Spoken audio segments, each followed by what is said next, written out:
Okay, we are almost there. Sorry for the long build-up.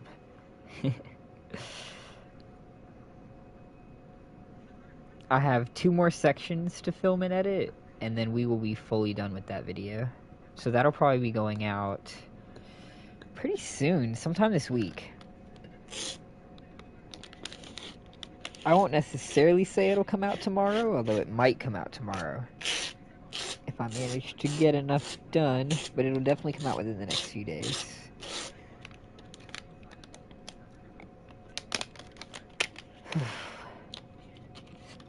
I'll be honest, I didn't go into some of the topics as deep as I wanted to. Like the keepers in the old labyrinths. I wanted to talk about that a little bit more. But that's fine. You can't be perfect. And also, I'm lazy. And editing takes a lot of time and effort. And I couldn't be bothered to get like a 15-second clip of me finding one of the old keepers. Because I'd have to find one, and it's not as simple as just, well, I guess I could look up a specific seed that they appear in. I was going to say, I'd have to find like a specific chalice dungeon that has the enemies that I'm after to get the footage. But then I was like, I could put in my own chalice. But we're going to ignore that because I'm still going to be lazy about it. I don't want to go back and change it now. Perfection is the death of performance, after all.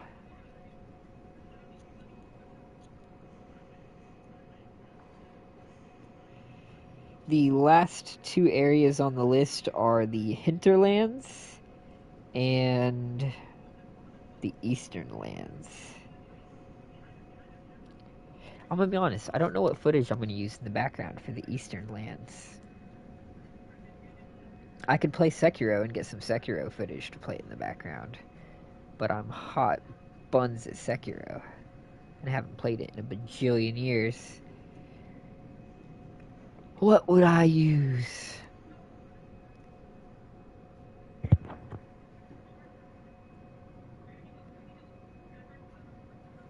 Low-key not sure, actually.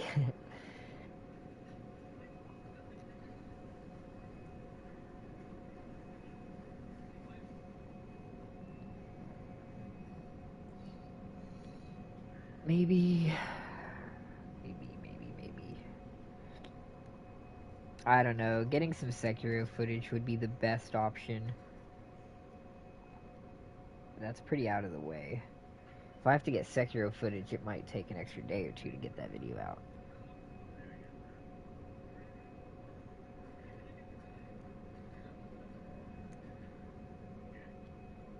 It's low-key surprising that there's no, like, Asian-inspired areas in Elden Ring. We hear about the Land of Reeds, but we never really get to see that style of architecture or anything in any of their other games.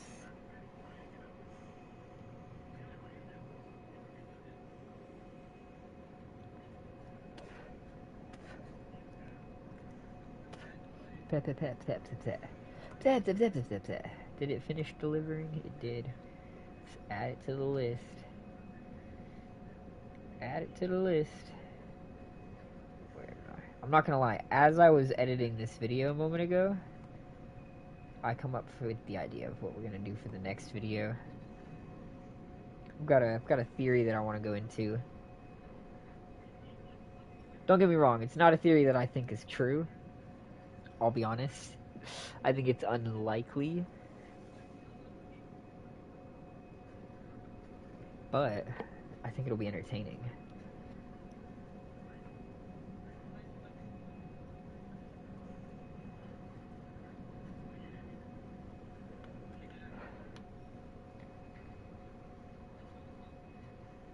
Gonna call it Death Dream Theory.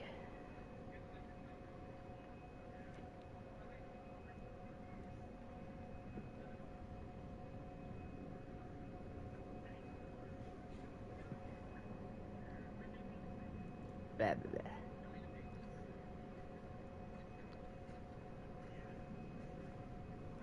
I'm going to attempt to argue, even though it's highly unlikely, that the Nightmare Frontier is what became of the people of Ailing Laran.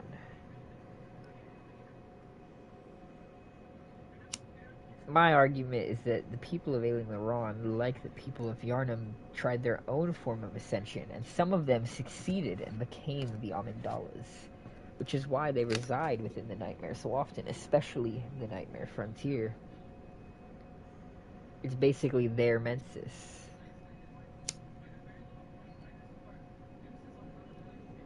That's why we only see the Dark Beasts inside the Nightmare and inside Ailing Laron. Because they came from Ailing Laron and ended up in the Nightmare. This crackpot is making theories. Let's see, part 6. Let's go ahead and slide part 7 in here. Videos, part 7. That's beautiful. That is beautiful. Brings our total runtime up to 10 minutes and 4 seconds. So it'll probably be like a 15-minute video. It's not too bad. Especially if we manage to cover every one of our points in a 15-minute span. Let's go ahead and run it back real quick while we're yapping. And before I move on to getting footage for the hinterlands,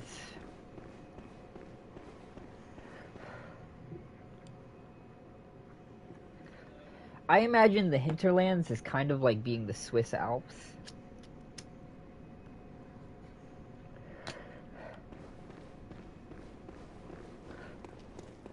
Or like, oh, what's it called? I'm blanking. Oh, I can't think of it now. I lost the thought. I lost it. Kind of like Ocean outskirts. Like snowy, mountainous, question mark.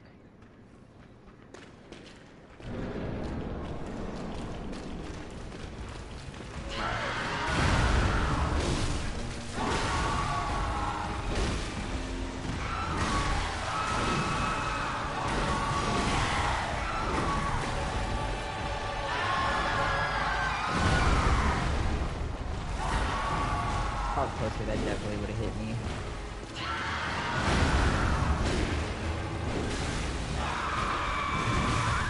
Oh, too early.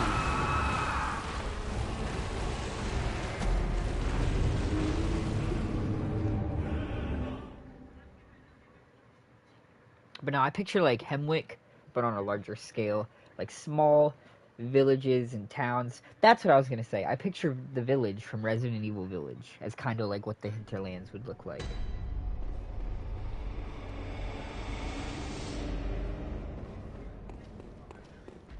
I also think there's a lot more of the crows in the hinterlands, the mutated ones, but I think they get bigger there because they practice sky burial, which is all said and good. So you consider the fact that if you have a population full of infected people practicing sky burial, that's going to do nothing but spread the infection to the birds. Maybe that's why they wear the bird masks. I imagine there's quite nasty bird-like beasts in the hinterland.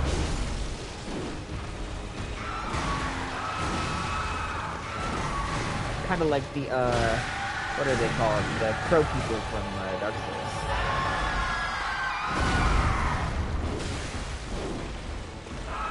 Putting my time. No, I think it's gotta be it.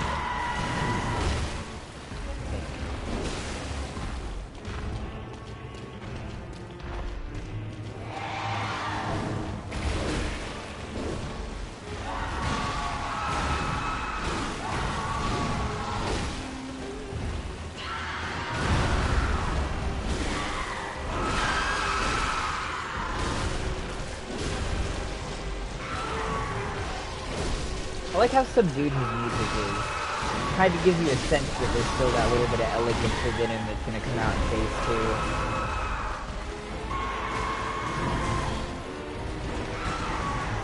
It's not like as aggressive as like Bloodstar Beast. Damn.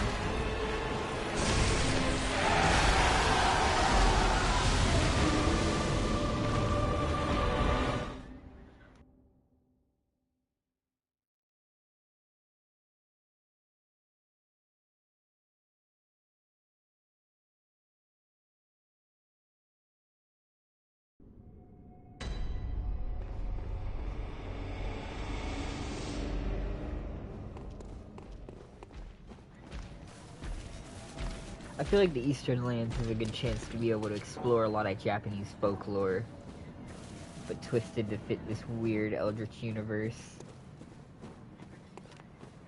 Like the giant skeleton spirit, which I can just almost remember the name of, but can't quite. Again, starts with a G. It would just be so tough to see.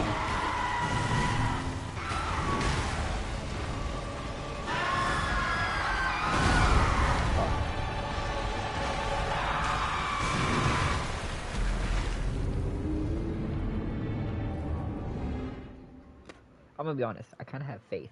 After the wheel, I feel like there's no weapon that we can't beat this guy with eventually. It's just a matter of time. I'm not really stressing it like I normally would a lot of bosses. Because the wheel was just fucking brutal, dude. That thing has goddamn no range. You have to sit there and slow dance with the horse bastard for 10 minutes.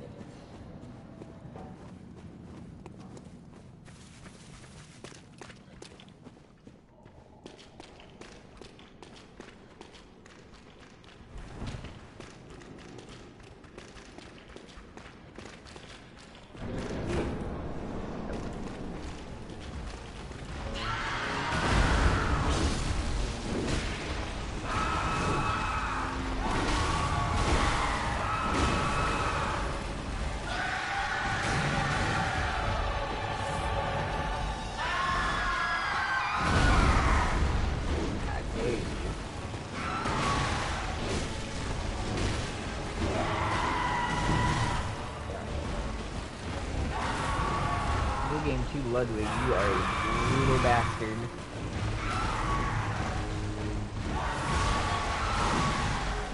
He's got so much health. My god. I'm so trash.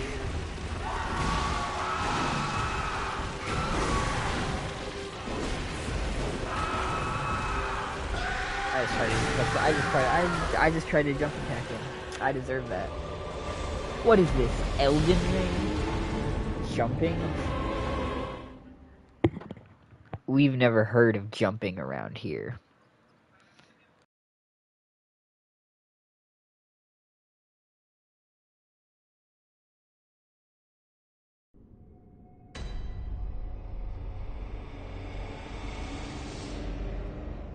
Alright, I suppose let's get some footage of the hinterland. Well, the quote-unquote hinterlands. As closest to what I can get to the hinterlands. I'm gonna be honest, now that I have a new video idea, I'm more motivated to just get this one done. Just get her done, shipped and over with. Right, it's outside the main city. Hemwick Charnel Lane.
Alright, let's get it.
Ah.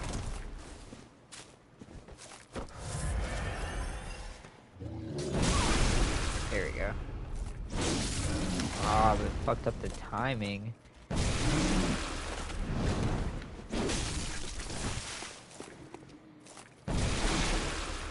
Fuck it, I'm just gonna bully you.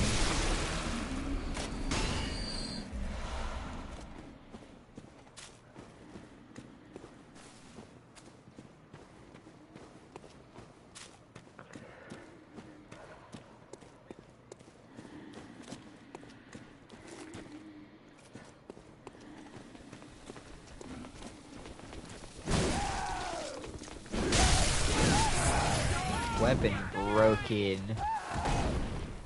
Oh, fuck a shit.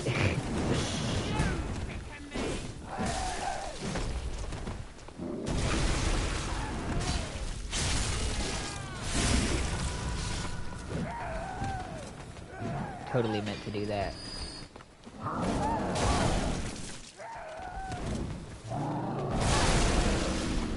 Yikes.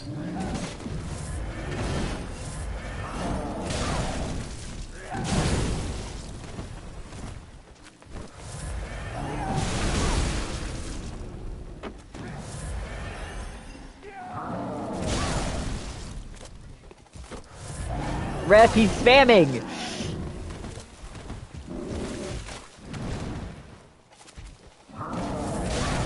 We stopped that, my hand's full.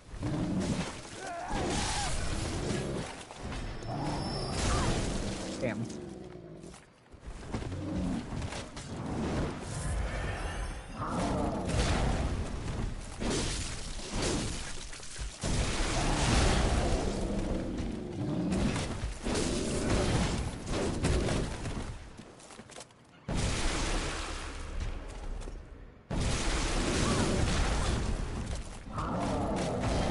Tanking it. It's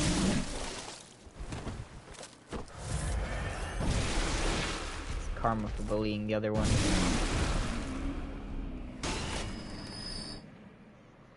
So many bullets. Just to bring down that little thing.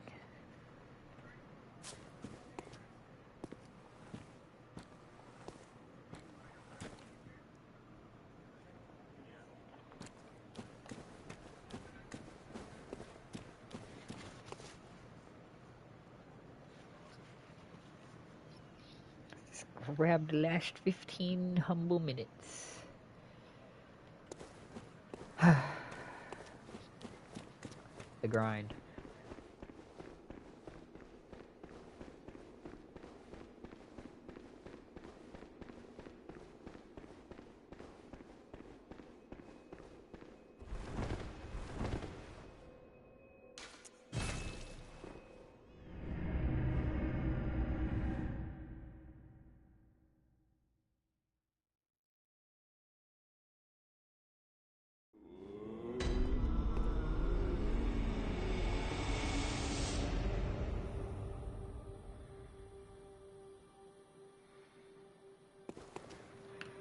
Alright. Area 7, which will be part 8, I believe. My math is mathing, yeah. Let's see here.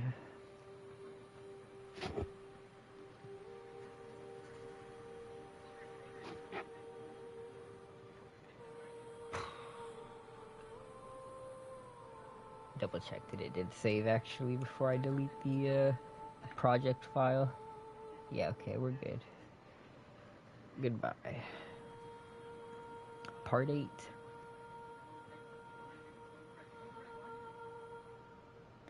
I'm a dumb oaf. These are some interesting activities. I'm not gonna lie, you lost me already with the first one. I feel like you should have started a tad bit more normal and eased into it.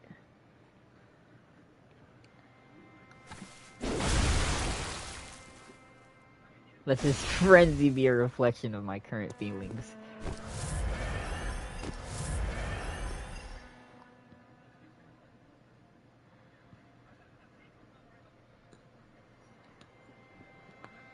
Let's see here, how much do I got? What should we spend away on?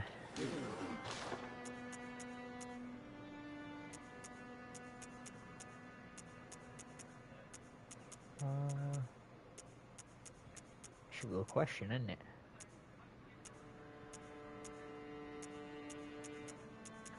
Fuck it. Don't matter.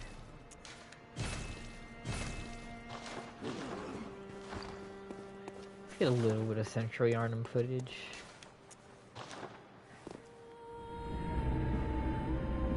I probably won't even end up using it for the hinterland section, but fuck it. Close enough.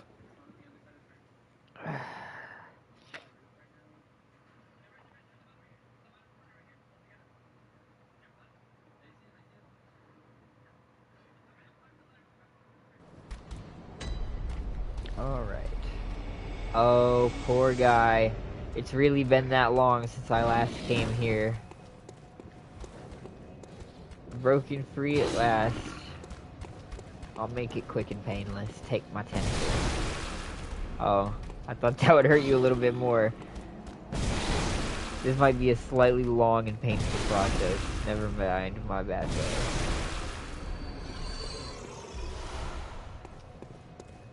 Aw, and you gain a madman's knowledge for his fate.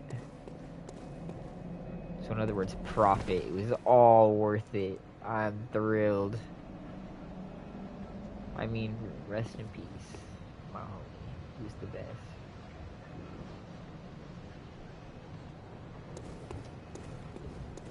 Dot dot dot. The ever-present dot dot dot. Alright. Let's stop dallying. And let's post us dicking around in the dang freaking witch abode. I don't know. Can't think what it's called. Hemwick.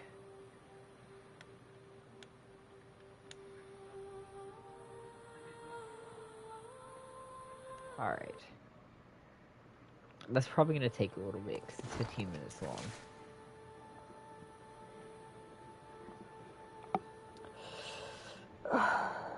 No.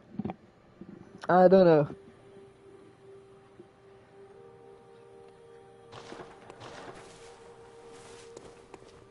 Let's just get started. We'll get part 7.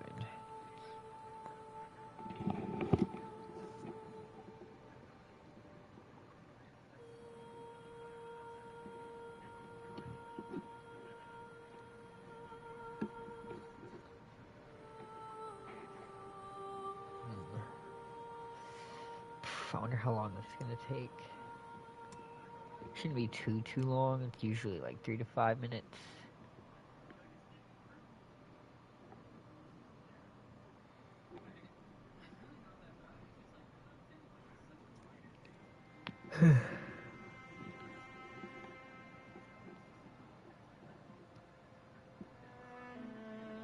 See, I usually delete them after I'm done with them, but sometimes I wonder if it would be better to keep an archive of them.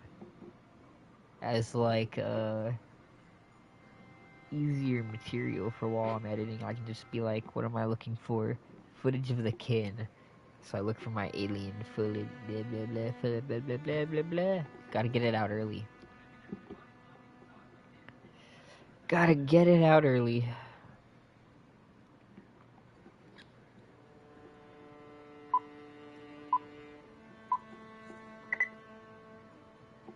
For those who miss the Gothic comforts of home, we have a chance to return to that same style with the lands around Yharnam, where the Hunters of Hunters are often said to originate according to the Crow Hunter's badge.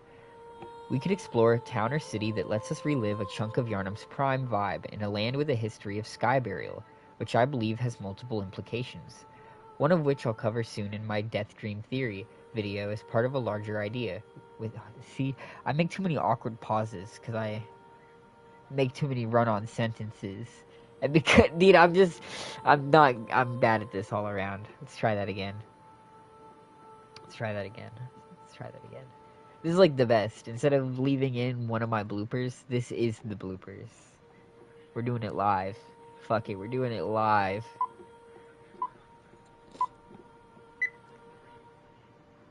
For those who miss the Gothic comforts of home, we have a chance to return to that same style with the lands around Yharnam, where the Hunters of Hunters are often said to originate according to the Crow Hunter's badge. The Hinterlands is an interesting area where we could explore a town or city that lets us relive a chunk of Yharnam's prime vibe in a land with a history of sky burial, which I believe has multiple important implications, one of which I'll cover soon in my... Fuck. Damn it, I lost it. It's so hard to stay locked in that long. Holy shit. Guys, I can't lock in for 40 whole seconds. What are we gonna do? This might be a problem, chat. Okay. Let's try this again.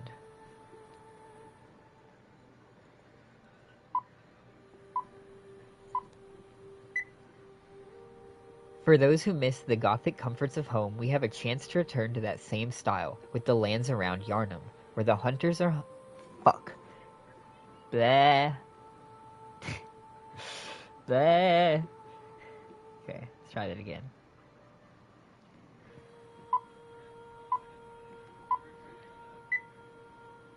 For those who missed the... Fuck. Sorry. Okay. I'm sorry. We got this. Lock in. This is a serious matter. This is important. This is academia at its finest. Okay.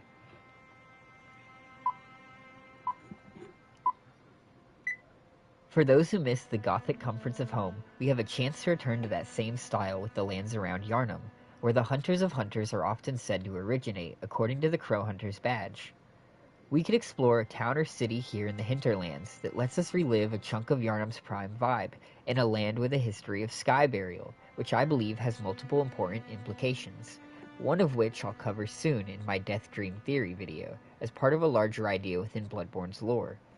The other of which is the possibility of the mass sky burials feeding and further mutating the crows to greater, more monstrous extents, leading to terrible beasts that roam the skies around the hinterlands.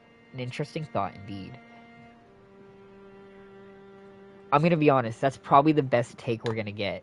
There's probably, the more we try and go at it, the more it's probably gonna get worse. I feel like that's decent enough.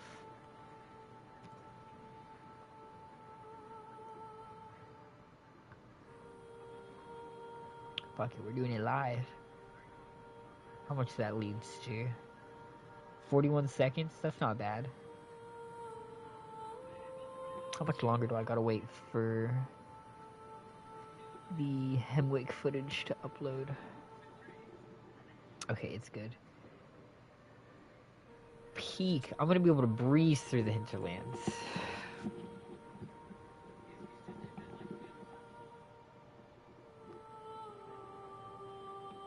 I should probably include footage of the Hinter Tomb, but the Hinter Tombs low-key fucking suck. They're kind of just the most boring Chalice dungeons out of all of them, because they're just knockoff Thumaru. And I don't have any gravestones open anyway right now, and I don't feel like switching characters. So fuck it, we are not getting any footage of, what is it called? The Hinter Tomb? We don't need it. Hemwick is good enough background footage. Everyone loves Hemwick. It's everyone's favorite part of the game. I know people that have shed tears over their first time playing and experiencing the Witches of Hemwick boss fight. Like, it's a beautiful experience.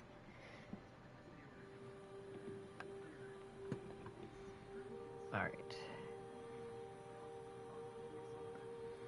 Locking in for 30 whole seconds of competency. A dangerous task.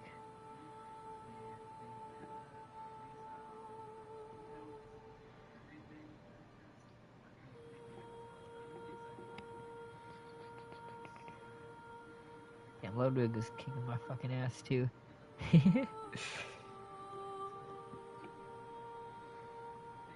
We'll get him. If we can beat him with the wheel, we can beat him with anything. I'm fairly certain of that much. Maybe not the broccoli arms. The cost parasite. I don't think I'm gonna do a cost parasite run. I might rip that band-aid off early, guys. Realistically, I don't imagine I would be able to get very far without losing my patience. Especially with how I imagine that's gonna be incredibly based on getting good fucking blood gems. And grinding Chalice dungeons for hours is tedious as fuck. So I don't know about all that. But maybe. For the views, you never know. And it takes away one of your rune slots too, which is just tragic. Looking like a broccoli man is a plus though. Ups and downs. Lots of ups and downs.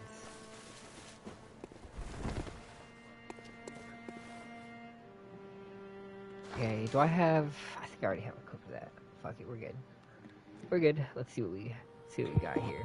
For those who missed the Gothic comforts of home, we have a chance to return to that same style with the lands around Yarnum, where the hunters of hunters are often said to originate, according to the crow hunter's badge. Yeah. I already have footage of that one, I think. We don't even need to pull it up. I just gotta dig through my fucking library and grab it.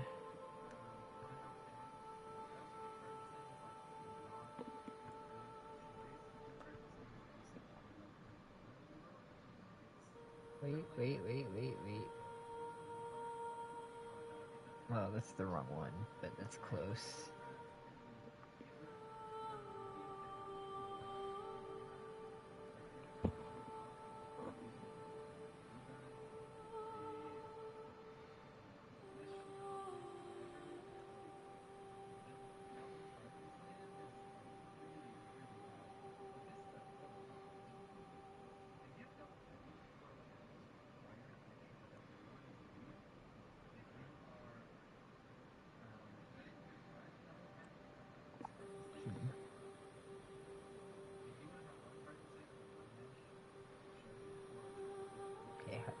The lands around Yarnum, where the hunters of hunters are often said to originate, according to the crow hunter's badge.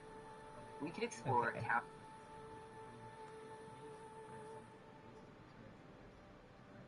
Oh, I landed right on it too. What are the odds?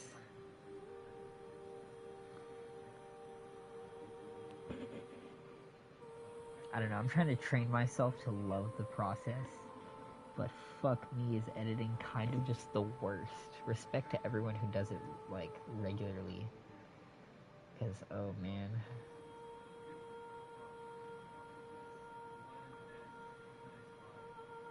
Same style with the lands around Yarnum, where the hunters of hunters are often said to originate, according to the crow hunter's badge. We could explore a town or city here in the hinterlands that lets us relive a chunk of Yarnum's prime vibe in a land with a history of sky.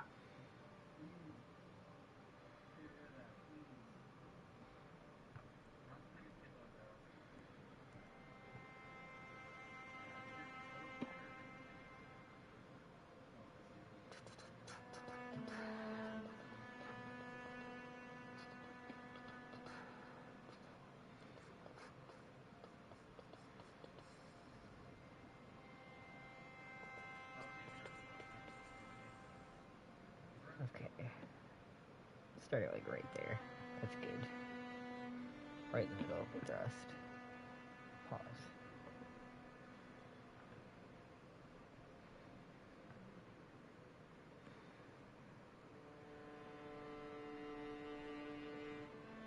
For those who missed the Gothic comforts of home, we have a chance to return to that same style with the lands around Yarnum, where the hunters of hunters are often said to originate, according to the crow hunter's badge. We can explore town or city in the hinterlands that lets us relive a chunk of Yarnum's prime vibe in a land with a history of skybearing, which I believe has multiple important implications. Where does it talk about that? Is it the mask that mentions that? It is the mask that mentions that. Maybe I should have saved the mask footage for later.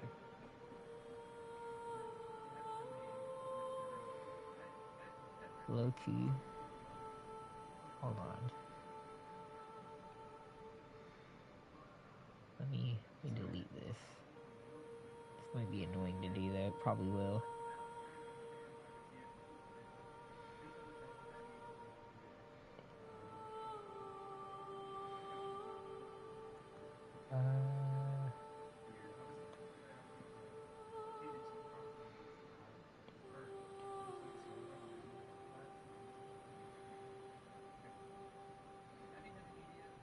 The lands around Yarnum, where the hunters of hunters are often said to originate, according to the crow hunter's badge. We could explore a town or city here in the hinterlands. Okay. Swap the order of this. Badge. We could explore a counter city here in the hinterlands that lets us relive a chunk of Yarnum's Prime 5 in a land with a history of sky burial, which I believe has multiple... Then we cut that. Oh, I should have just moved it. Fuck. That's what I'm talking about. I'm so immature. Land with a history of sky burial, which I believe has multiple important implications. Because now I have to go back, and I have to take the whole 15-minute video again, and I have to get rid of 90% of it again just for that little fucking 10 seconds that I could have just moved slightly to the right. Big brain. Brain of Mensis. The artistic process at work.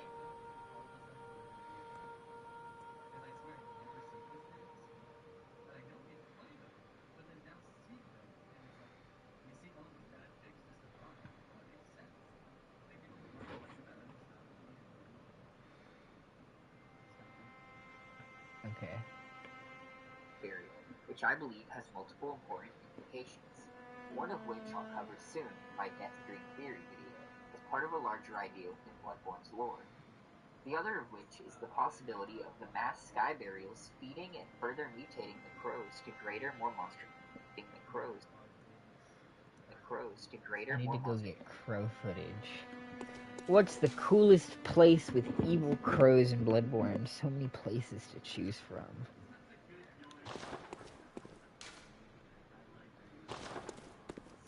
There's a pretty good flock of them in Central Yarnum, I think.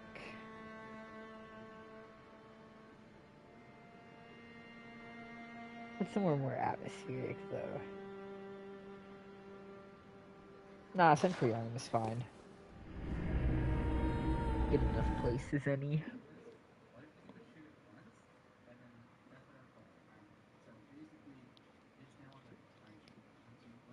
Although I think there's an interesting... Yeah, there is. There's an interesting little corner in Old Yarnum that would be better. I changed my mind already. We're going to Old Yarnum. Goodbye, Central Yarnum. It was short while it lasted.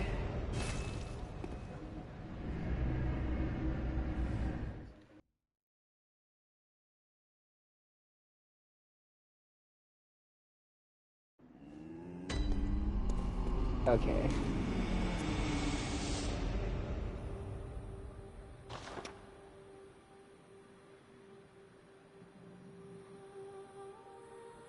Old Yarnum. Did I ever kill Jura? Jura? I think it's Jura. I don't remember. I don't remember his name, let alone whether I killed the bastard. How twattig.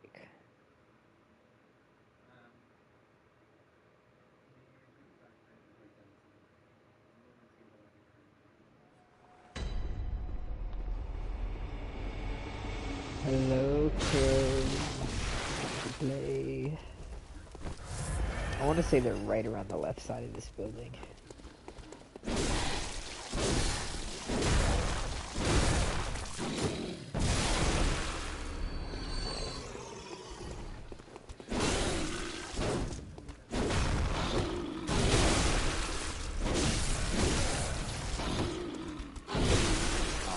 Dodged it like I can't believe it.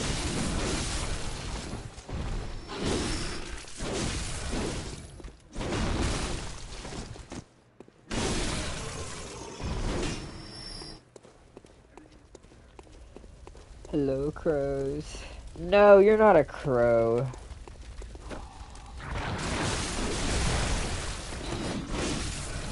You're the opposite.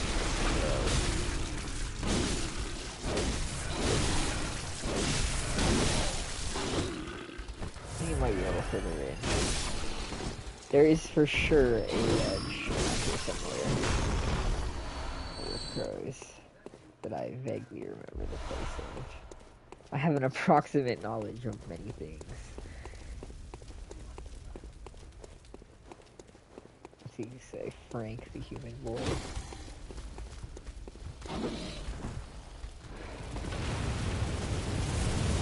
Oh, I definitely did not kill Juro. Hello, buddy. Well, that's a crow. Does this count as crow footage? Oh yeah, that's peak crow footage. All these angles. You can definitely appreciate the Bloodborne crow model in all its forms. Oh god, I need to get the fuck out of here. But I can't because I need crow footage. Look at these epic crows. Okay, you need to go though, Loki, because you're kind of a menace.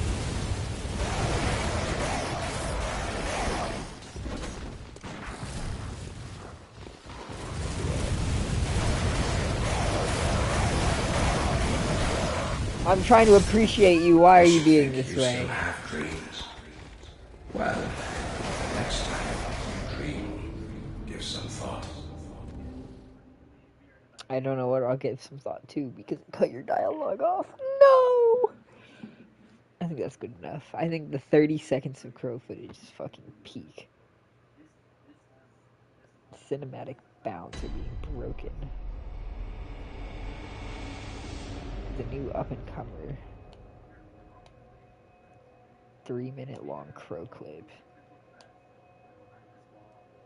That will need to be edited down. What a pain.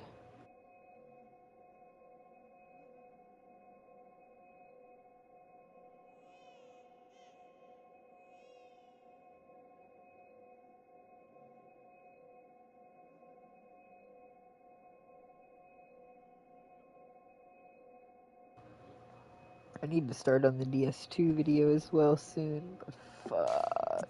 I don't know where to start. It's so much footage to sift through.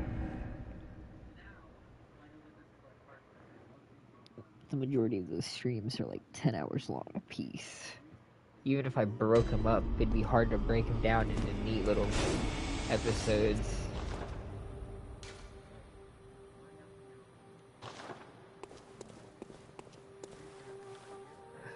Where's... No, I wasted a sedative. Well, it's never wasting, am I right?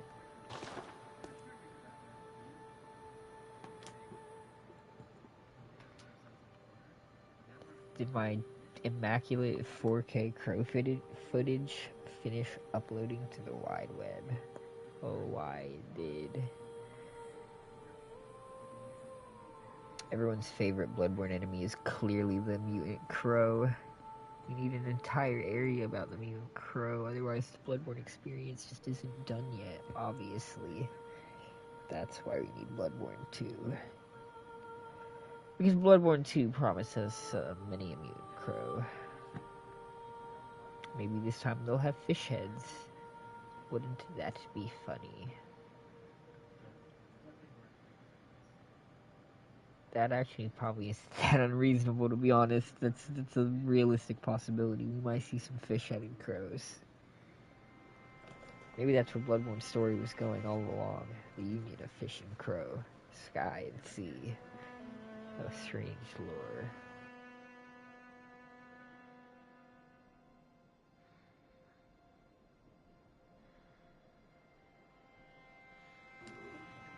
That should be my next video, actually. Instead of all the bullshit I'm working on, it should just be a 20-hour-long analysis video on Bloodborne's crows. I think there's more to these birds of a feather than meets the eye, or many eyes that some of them possess. It's that bizarre.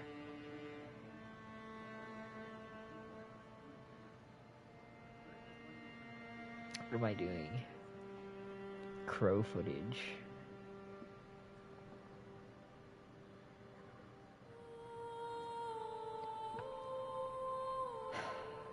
Burials feeding and further mutating the crows to greater, more monstrous extents. Okay, hold on. Let me not fuck this up this time. I'm just gonna move the footage instead of fucking deleting it. So I can just come back for it if I need it.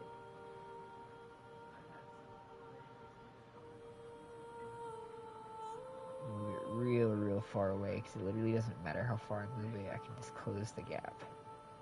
The quick cut. See, wouldn't that be nice? Some fourth sight.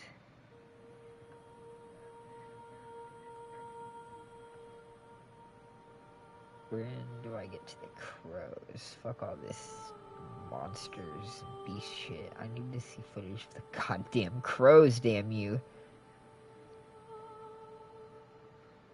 Sorry, I just was putting myself into the perspective of the audience for 1 second, and I finally understood the need for such a masterpiece. Bloodborne, a Crow documentary, coming 2029. It's gonna take a while, sorry. I don't know.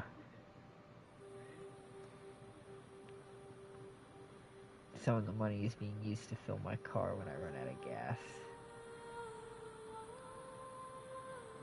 Okay, let's see how it goes. Further mutating the crows to greater, more monstrous extents, leading to terrible beasts that roam the skies around the hinterlands. An interesting What? How did I clip the only part where you can't see the fucking crows? What am I doing?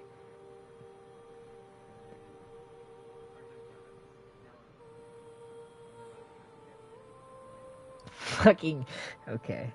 Hold on. Let's try that one more time. And further mutating the crows to greater, more monstrous extents, leading to terrible beasts that roam the skies around the hinterlands. An interesting thought indeed. Good enough. 42 seconds of cinematic peak. And that just leaves the Eastern Lands. I love the Eastern Lands. The fact that we have nothing but one line of fucking text in the entire game referring to it is peak. So much to work with. Clearly, it is the actual pillar of Bloodborne's lore, and everything falls apart if you remove the Eastern Lands.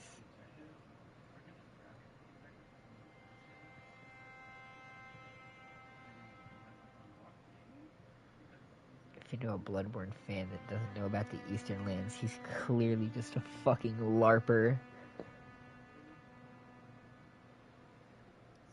Sorry for spitting my factually correct opinion.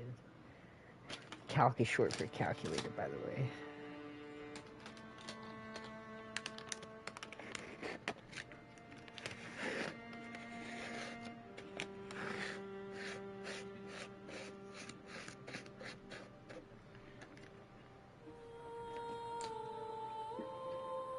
I'm worried about when we get to Make-A-Wish. I imagine New Game Plus 2 is going to be annoying as fuck. He was already one-shotting me anytime he used his cosmic bullshit in New Game Plus 1.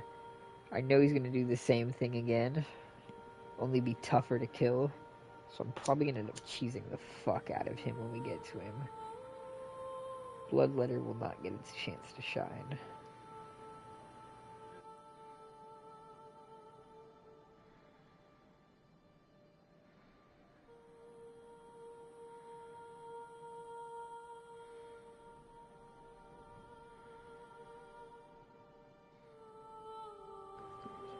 Okay, genuinely though, all we have to work with for this last area.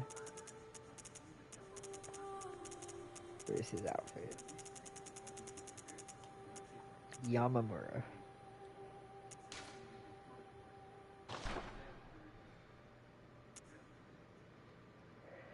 Garb of a distant eastern land worn by Yamamura. Blah, blah, blah. Yamamura the Wanderer. This eastern warrior pursued a beast for honorable revenge, then became a hunter of the League, but when he stared straight into impurity, it drove him mad. Two things of note there. That's the second time we hear of beasts coming from outside Yharnam. Once where they're hunted by the constables, and once where they're hunted by this dude. We also see that a member of the constables is with the League that this guy joins up with, so I think that's interesting, first of all. That also proves that even with Yharnam's story done, there are for sure areas we can go for a sequel where the beast plague has still spread.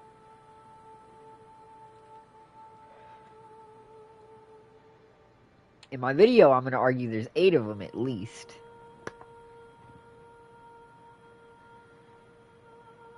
And I think all 8 are quite fascinating, except the Eastern Lands. I don't know, it's going to be hard to make a video about one line of text. But I'm being a little bit misleading, because I am personally of the belief that the Chicago was made in the Eastern Lands. A foreign-made weapon wielded by the royal guards to protect Annalise, queen of the Vilebloods at Canehurst Castle.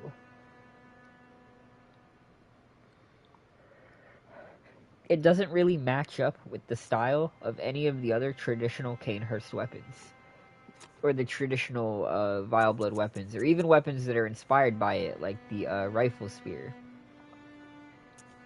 It's very different in appearance and form. So I definitely think that the Eastern Land would probably be, I don't know, maybe an interesting place to explore a jungly area.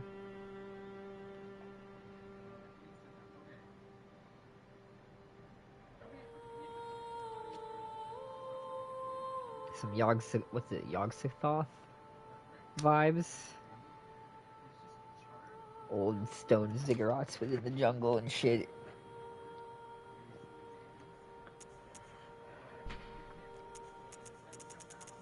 With advanced blood arts, it seems.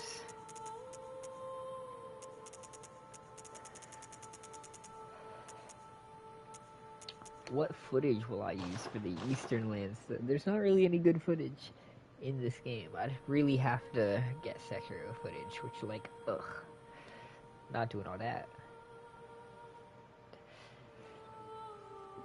Can't subject myself to that just for the sake of a 30-second clip.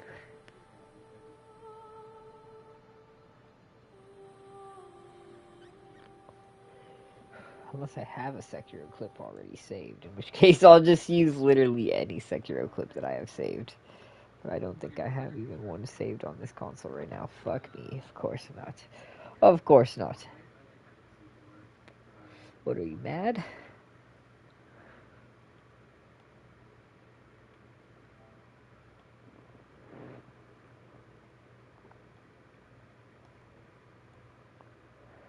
What do we have to work with? Really not too much. The Eastern Lands.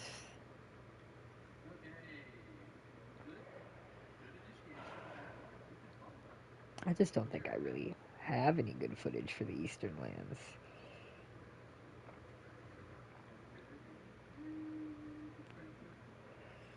I genuinely will have to play Sekiro for 30 seconds of gameplay. Fuck me.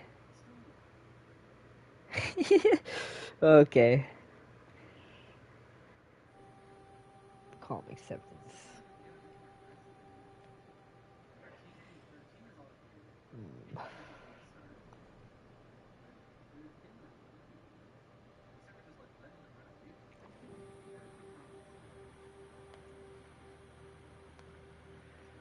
Or is it?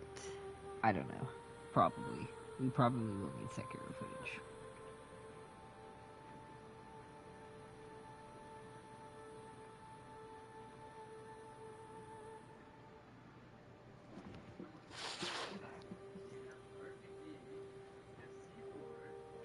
Unless. But yes. Okay. Quit yapping. Parada. We should be on about Parada number 9 by now.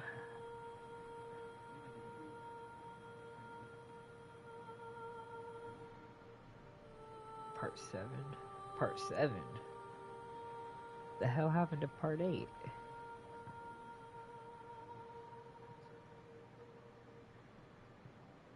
Okay, here we go. Adding in Part 8. How naturally does that transition? Regardless, the more I play Bloodborne, the more Castle Canehurst becomes one of my favorite areas, so I'd really just love to see it explored more. For those who miss the gothic comforts of home, we have a chance to return to that same style with the lands around Yharnam, where the Hunters of Hunters are often said to originate, according to the Crow Hunter's badge.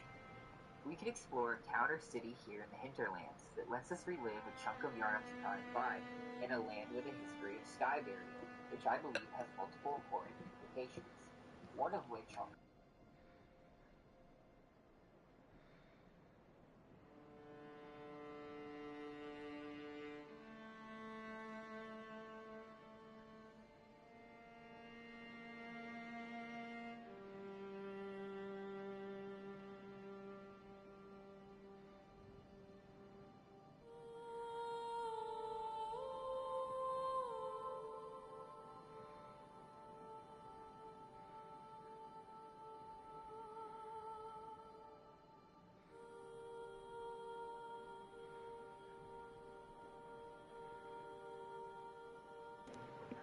Okay, final part. Really not too sure what I'm gonna say about the Eastern Lands. There's just really not much to work with there, but I'm gonna do my best. We're gonna talk about what there is to talk about at the very least. So, where's my stuff? Where are we at? Here we go.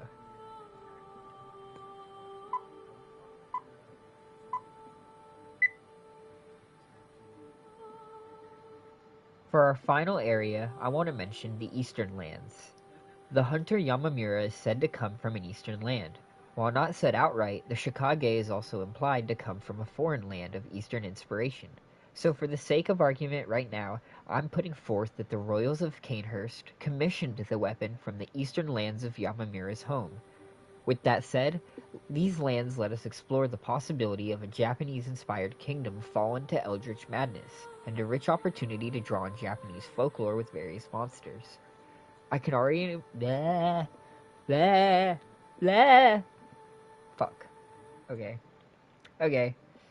Got through most of it. We might be able to cut that and make that somewhat workable. We might be able to work with most of that still, you know? You know what I'm saying? Still probably gonna need Sekiro footage. For our final area, I want to mention the Eastern Lands. The hunter Yamamura is said to come from an eastern land. While not said outright, the Shikage is also implied to come from a foreign land of eastern inspiration. So for the sake of argument right now, I'm putting forth that the royals of Canehurst commissioned the weapon from the eastern lands of Yamamura's home. With that said, these lands let us explore the possibility of a Japanese-inspired kingdom fallen to eldritch madness, and a rich opportunity to draw on Japanese folklore with various monsters. I can already with various monsters. Opportunity to draw the eldritch madness, and a rich opportunity. Okay, that's perfect. And a rich opportunity to draw on Japanese folklore. We'll start right there.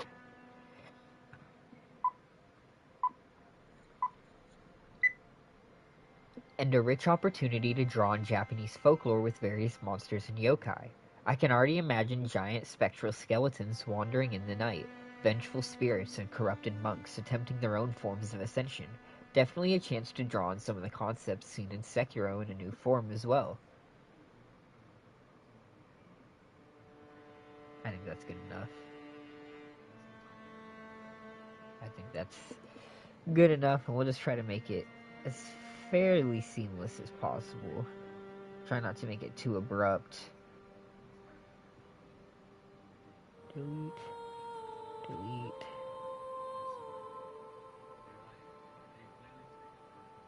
Okay. What we got? What we working with? For our final area, I want to mention the Eastern Lands. The hunter Yamamura is said to come from an eastern land. While not said outright, the Shikage is also implied to come from a foreign land of eastern inspiration. So for the sake of argument right now, I'm putting forth that the royals of Canehurst commissioned the weapon from the eastern lands of Yamamura's home. With that said, these lands let us explore the possibility of a Japanese-inspired kingdom fallen to eldritch madness, and a rich opportunity to draw on Japanese folklore with various monsters and yokai. I can already imagine giant spectral skeletons wandering in the night, vengeful spirits and corrupted monks attempting their own forms of ascension. Definitely a chance to draw on some of the concepts in Sekiro in a new form as well.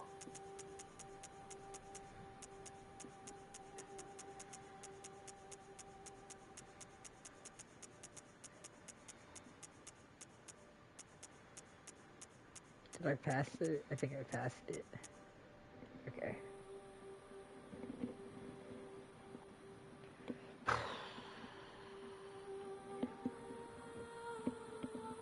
Let's just get it done. Get it done, get it out. Be done, and live with the glorious knowledge that we're done.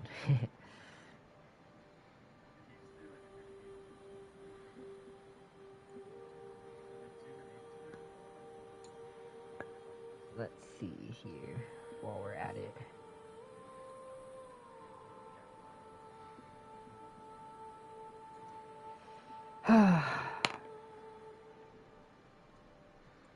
I'm gonna switch accounts.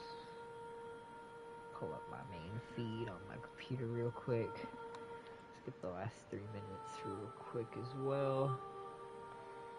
And I'm gonna send these last. Fuck. I'm gonna send these last 3 minutes. Fuck. Ah, it won't let me do anything. What's happening? It won't let me interact. What is going on? Let's try this again. Let's upload this as fuck it, BB. BB is good enough. Private. And let's back out. It won't let me back out. It's being wonky. Oh.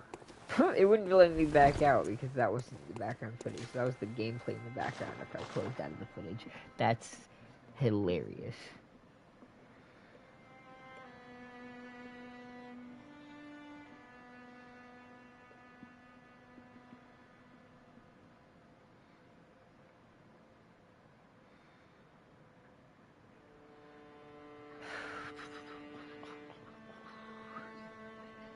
I need a thumbnail.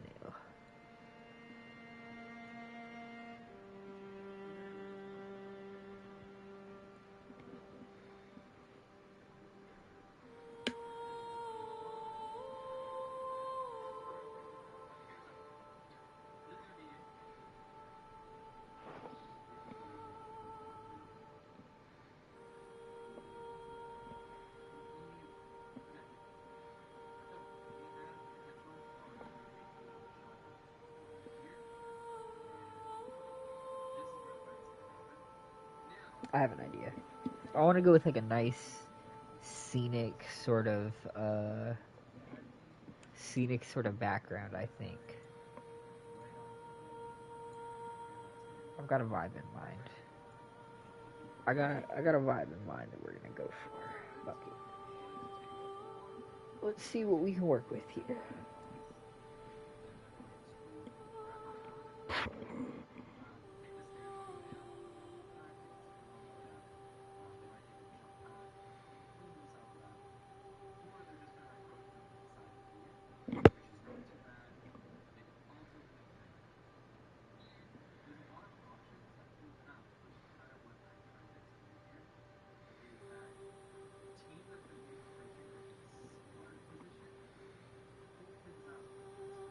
See, something sharp. I think that's good.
It's been a while since I've really made thumbnails for many of my videos.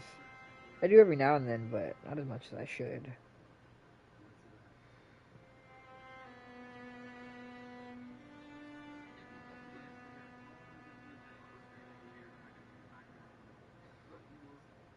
Let's see, maybe slightly smaller.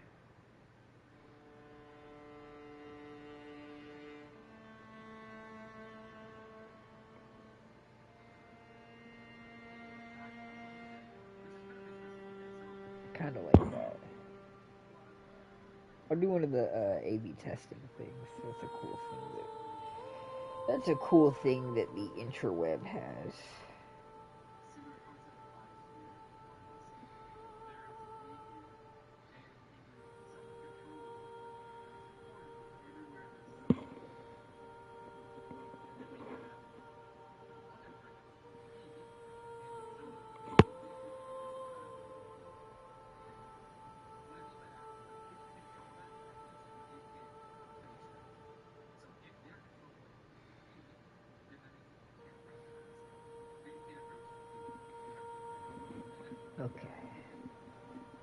Okay. What we got? For our final area, I want to mention the Eastern Lands. The hunter Yamamura is said to come from an Eastern land. While not said outright, the Shikage is also implied to come from a foreign land of Eastern inspiration. So for the sake of argument right now, I'm putting forth that the Royals of Canehurst commissioned the weapon from the Eastern lands of Yamamura's home. Oh, okay, I remember what I was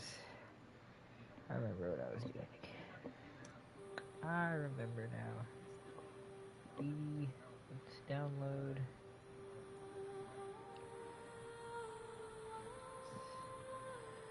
Holdings both down one.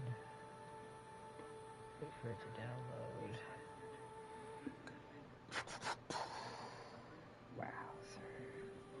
Wowzer. The great journey. Truly.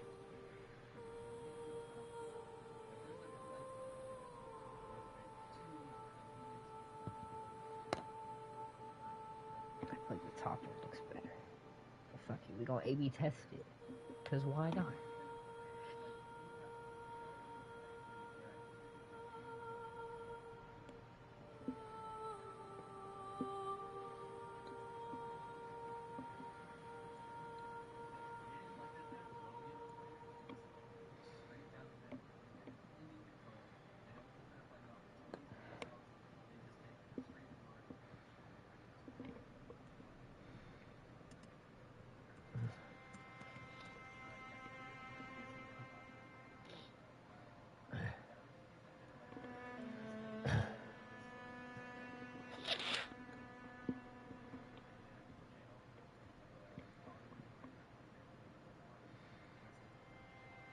That's interesting. I'm gonna watch this here in a second.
Okay, we're done. Well, basically. The final clip is processing now. We just gotta stitch it all together and then pop it up. Oh, the journey it's been.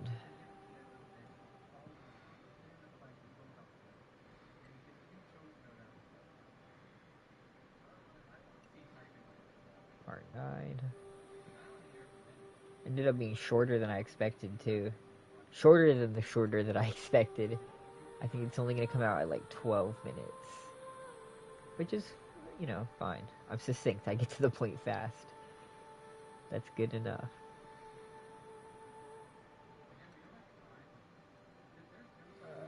Where's the letter E?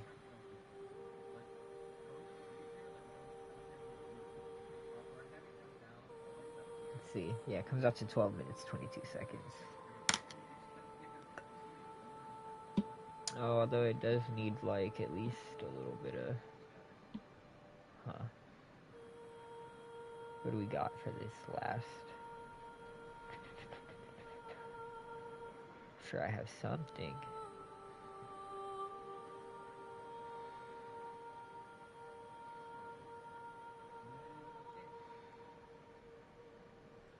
That's good. Well, let's go with that. Oh, it just disappeared. Not sure what that's about.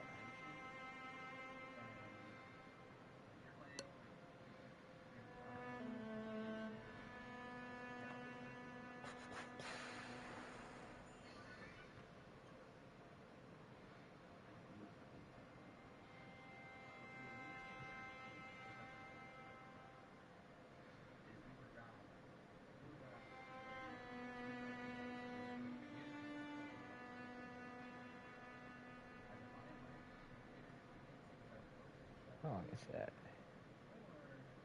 6. It's a good few seconds.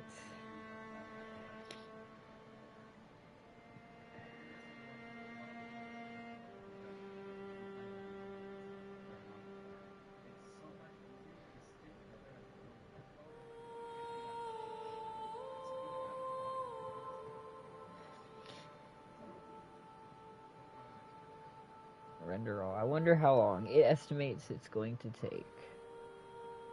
It thinks it's going to do it in 3 minutes. I would love that to be the case.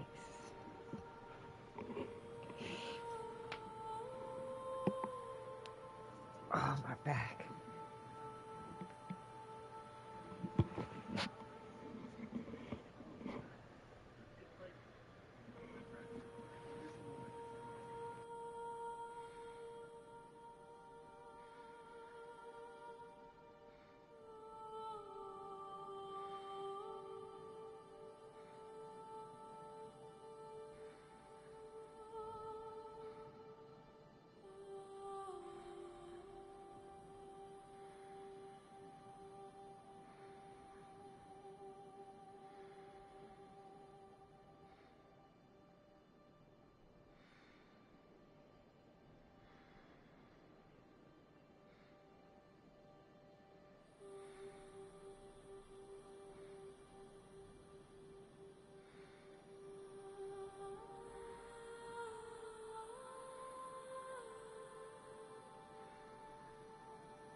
Fuck it. Okay, while that's rendering and before we upload it, let's go ahead and run it back against Ludwig the Accursed until it's done uploading. And then we'll see how it goes.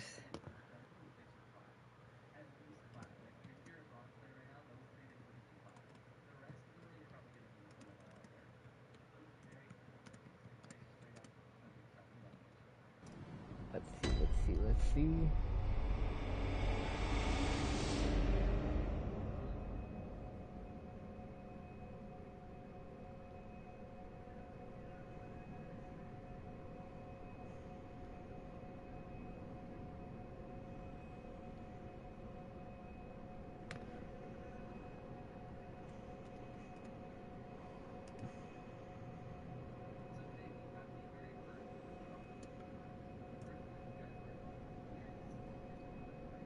see here.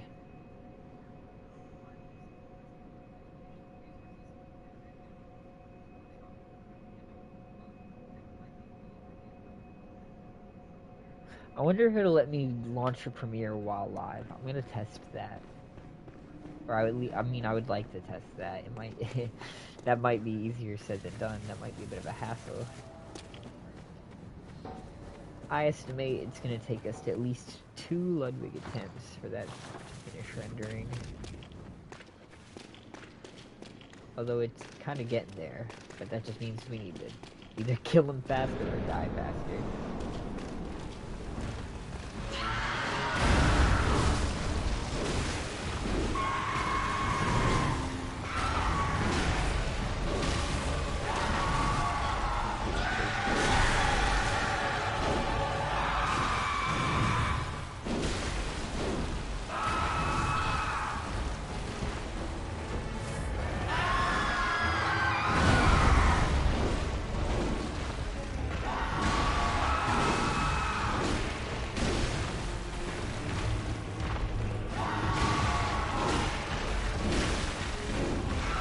Second phase, honestly, you can race me a little bit more than this. First phase is just a bit finicky. Like a true ranger, you gotta wrangle it into position. He does not like to be wrangled. Fuck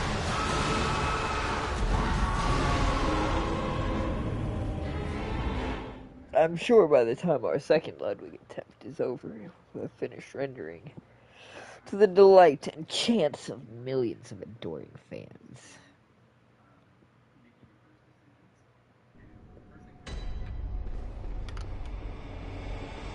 Oh my god, see, no wonder I was glazing the crows earlier. My fucking channel name is Soulcrow, it's right there. Anyone should know this is crow supremacy territory. Don't fuck with the dogs around here. Dogs are bastards. Crows are goated. Now, crows with dog heads, that's gonna bother me.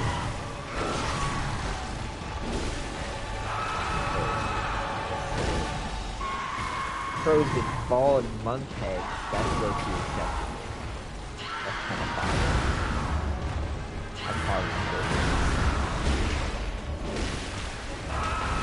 You fuck with the go-goods around here.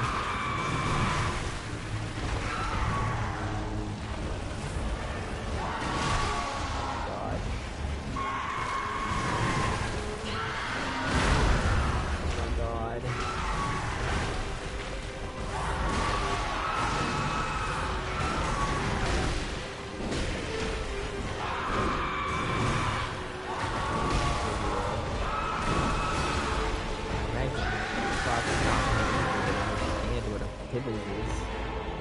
Chat, how many people understand what a pibble is? Apparently there's a deep lore there and it goes pretty crazy.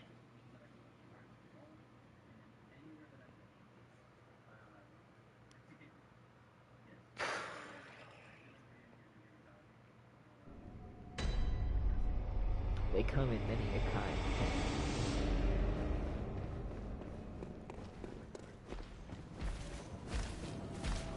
I'm gonna be honest, the rules seemed slightly convoluted to me when I heard about it, but I gotta say, it's a culture.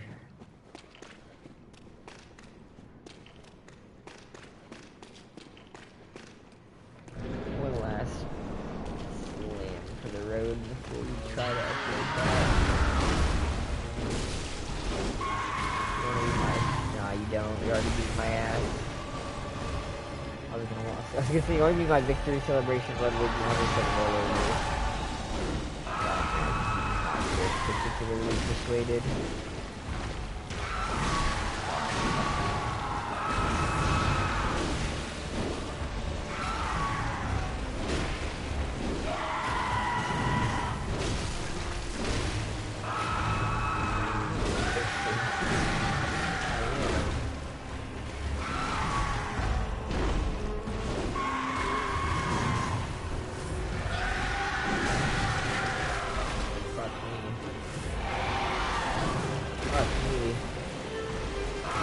Fuck me.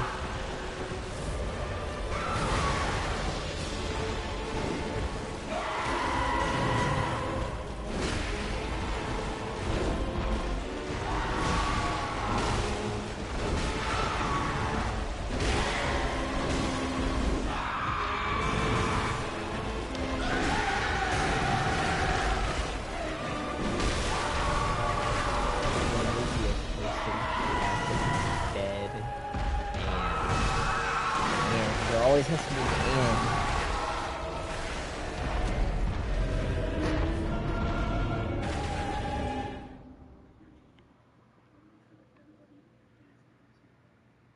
Shat the bed and rolled in it. There's the title card. We found it.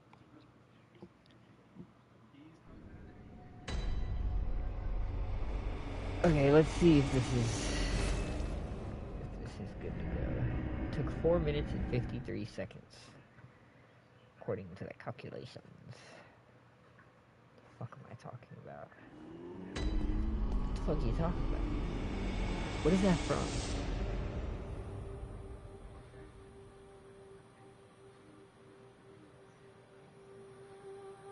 God, the brain rot. It's gone too deep. There's too many obscure bits of it that just pop up like bubbles randomly. They just break through the surface in my mind. We are all cursed. We may be doomed, the lot of us.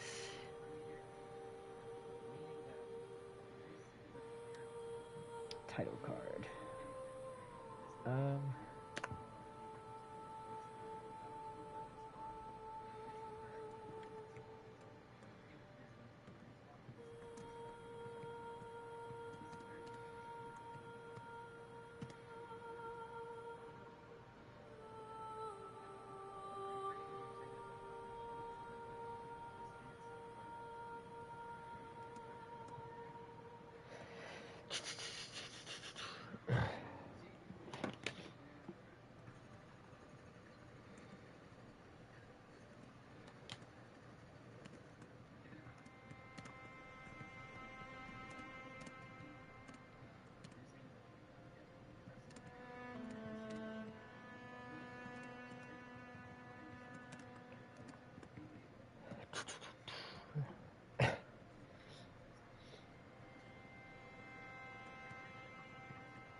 I'm getting there.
Okay.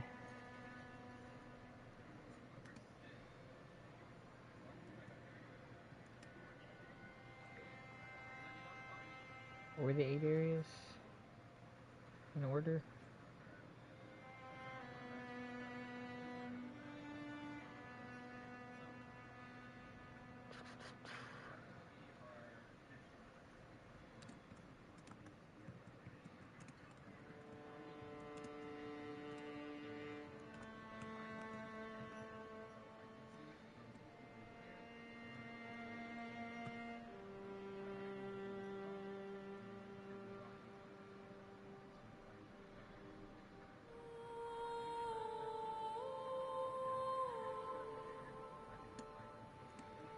Serpents.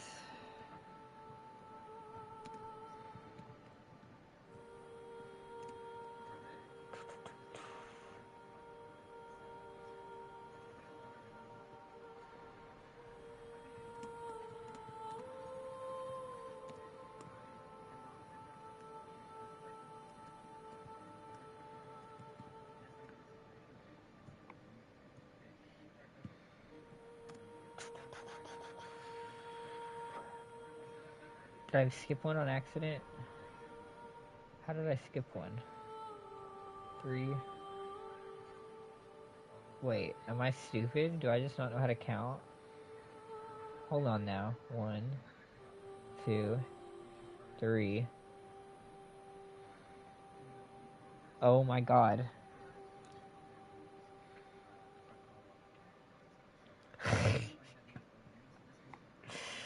Oh my god. Okay. Apparently, I lied. There's only 7. How did that happen? Laron is the city, the serpent, the vile bloods, the hinterlands, the eastern lands. That's only 7. I have been lying to myself.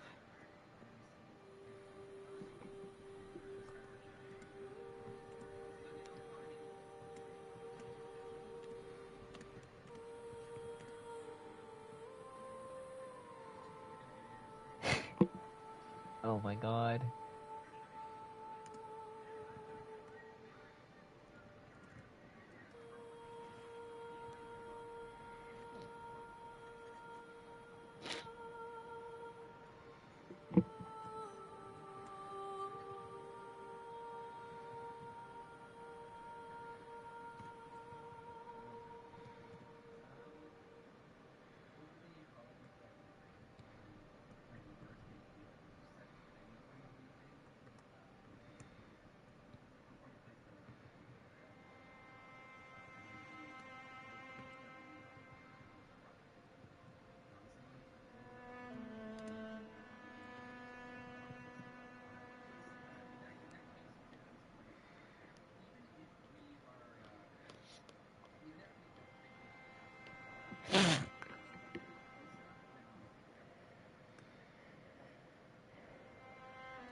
Damn, that's only 7.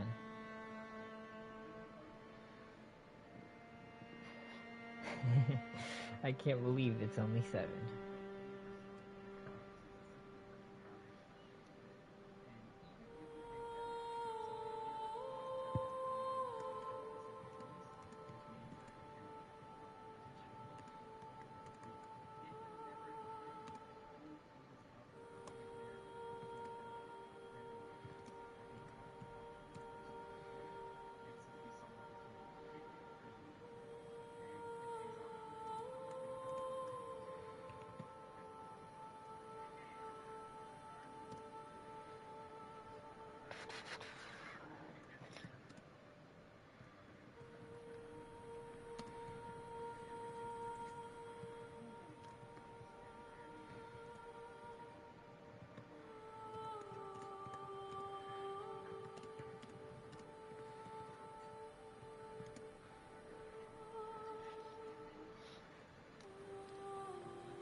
think this is pretty good.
Why is it only 10 minutes?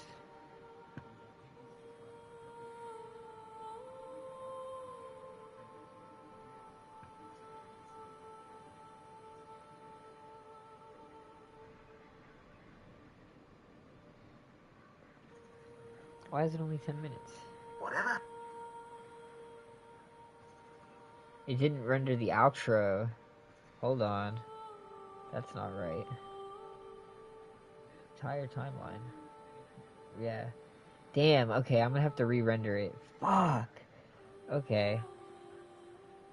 Add a render queue. Hold on, before I do that, I'm gonna have to cancel discard changes. Fuck, dude, I'm gonna have to go back and save all my stuff.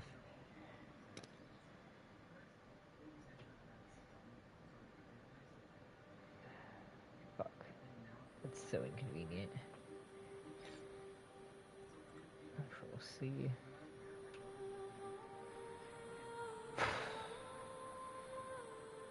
Let me just...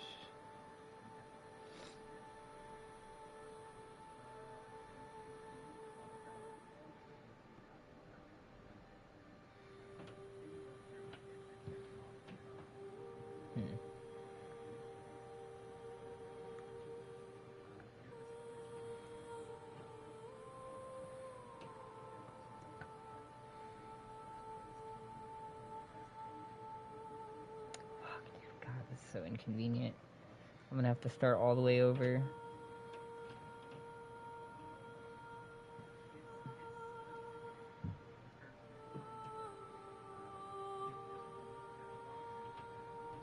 Okay. Hold on.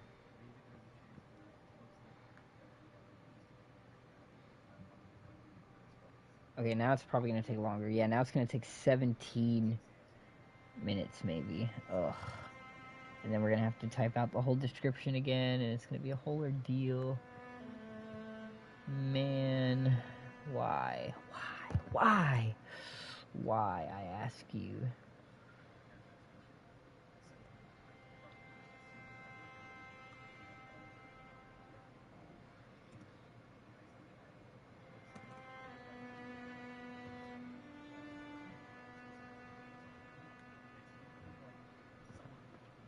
Man, that's gonna take forever now. That's so disappointing. That blows. That mega blows. I'm gonna need 5 big booms because of how much that blows. And of course, to celebrate my victory.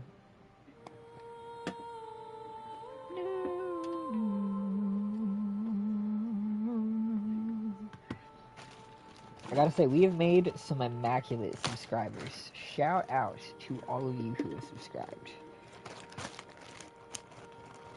I fuck with all of you heavily. Especially the chatters. I'll be honest, y'all are the goats. It's truly fascinating, the topics that come up. The past few streams have been funny and interesting. Well, less so the past few necessarily, because things have been a little rough. But before that, we had a pretty solid one. And this one has been pretty uneventful, but we're just kind of feeling things out a little bit. We've been mostly gathering footage for the editing process, which is fine. It's fine.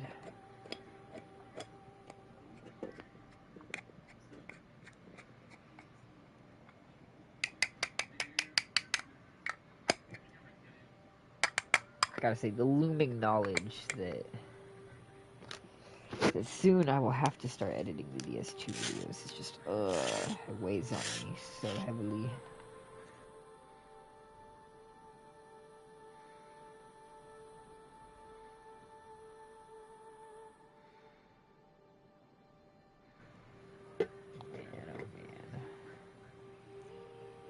Man, oh man.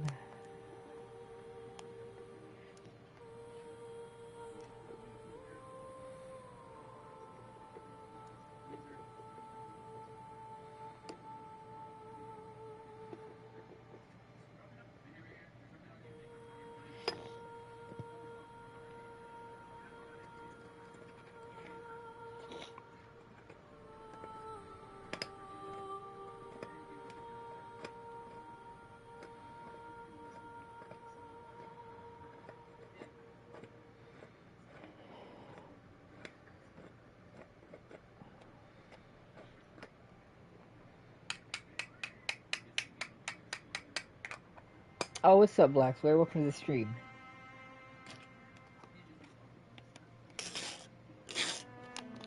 I was sitting here preparing some Boletarian moongrass for a second. To show my love of Demon Souls, of course. Hope you're doing pretty good. It's been a pretty calm one so far. We've just been beating our head against Ludwig. After the wheel run, though, I feel like there's no way any weapon can slow us down. Ludwig is only a matter of time. I'm honestly more worried about Mikolash.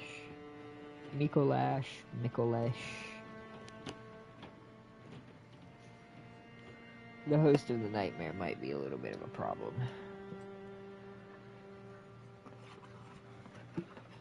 Just a little bit.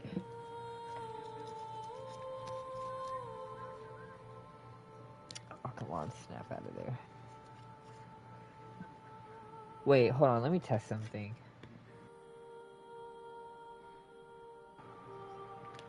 Can you not hear me? Hello? Okay.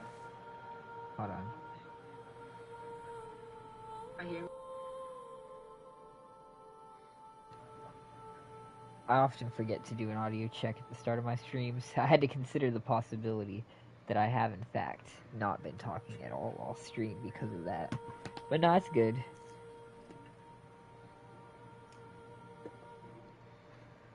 Get yeeted. I hear. Welcome to the stream, yeah. You get serenaded. I'm almost done making this one up.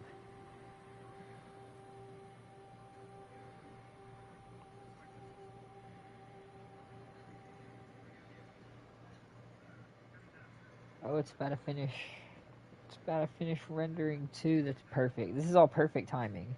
Because we can start fighting, what we doing? So earlier in the stream, we were mostly just gathering footage and editing the footage down. But I'm done with the editing process now. So I'm gonna post my, my new vid. And we're gonna run it back against Ludwig, the Accursed. It's gonna be a areas of Bloodborne 2 theory video. It'll be quite peak in 3 minutes when it finishes rendering. The truth is, the only reason that Manta guy is probably a new subscriber is because of the impending release of said video. No, it's because he thought the stream was funny. But that'd be funny. That'd be funny if I was just so peak. Such a fucking poet. I personally wrote the tragedy of Darth Plagueis the Wise in my basement with a box of crayons. Bloodborne 2 or a remake will never happen. It is unfortunate you say that. You might be right, but it's still unfortunate that you say that. However, in theory, I have a solution. Copious amounts of copium, straight to the veins. In my video, I'm not even going to say that we should just get a sequel. I'm going to imply we should get a trilogy. And FromSoft is going to scoff and laugh at the fact that we're never getting anything like that. This thing is fighting me, too. He just does not want to cooperate. Like the editing process of that video.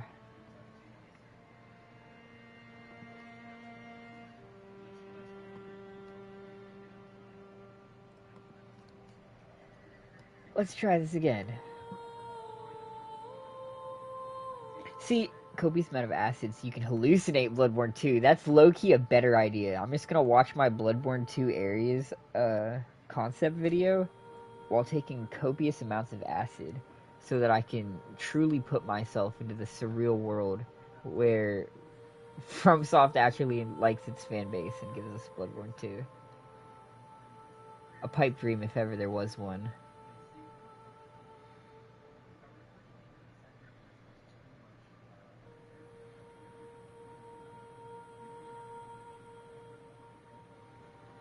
Hold on, why is this not working?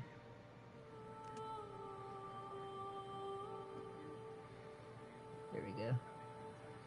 God, I can't see my fucking cursor!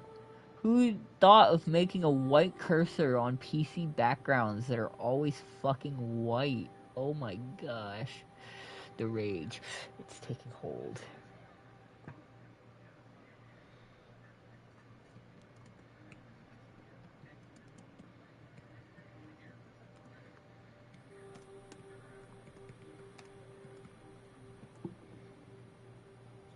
I was younger, I did acid once, and I got cut in half by a Grim Reaper. It was amazing. The field where it was foggy, the girl I was with had a mental breakdown later in the night, which is lucky annoying. The first time... Hold on. Let me go back. The last time I was playing Skyrim, and I went into a skooma den and took skooma, the wonderful Khajiit-made substance. Specifically, skooma. Yes, the last time I took, first time I took skooma, I was playing the Elden Ring DLC, and I was in the Stone Coffin Fissure, and it started to, the skooma, of course, started peaking right whenever I was, like, at the entrance to the boss fight arena, and I was just so geeked by the candles and the stairs and the fucking stalactites and shit, that I was just, like, sitting there in awe, and I was, like, absolutely enamored by it. But you don't play Skyrim? You don't know what the fuck skooma is? I feel like skooma is the most infamous video game drug ever. It's like the video game drug. What the fuck? I hate Skyrim. It's quite a flawed game.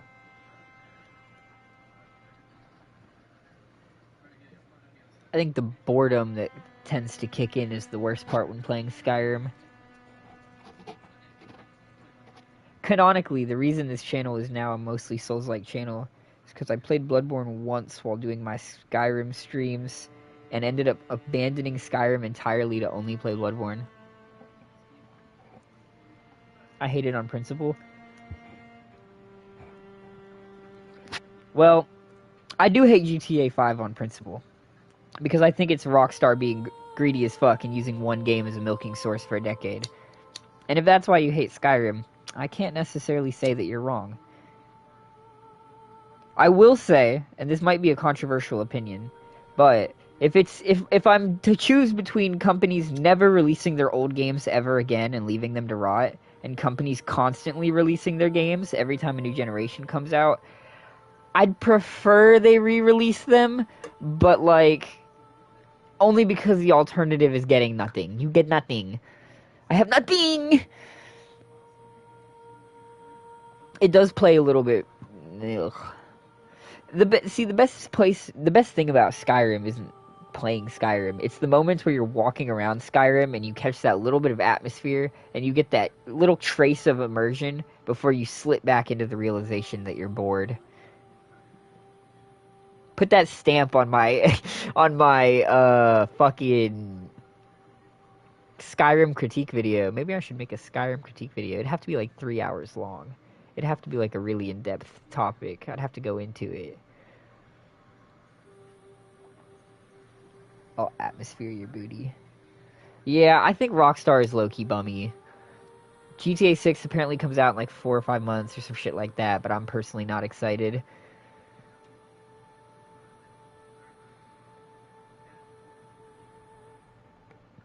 Next, add cards. Let's plop this bad boy right down in here. All Night Lords.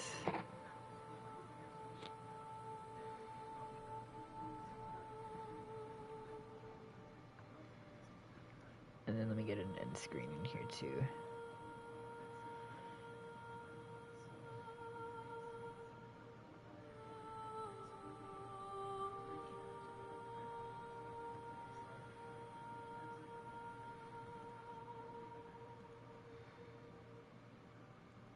Although it's going to be a bit of an awkward silence. The fact that they were going to do no disc for GTA 6 is unacceptable after the long wait. It seems like everywhere is just going the route of no more discs.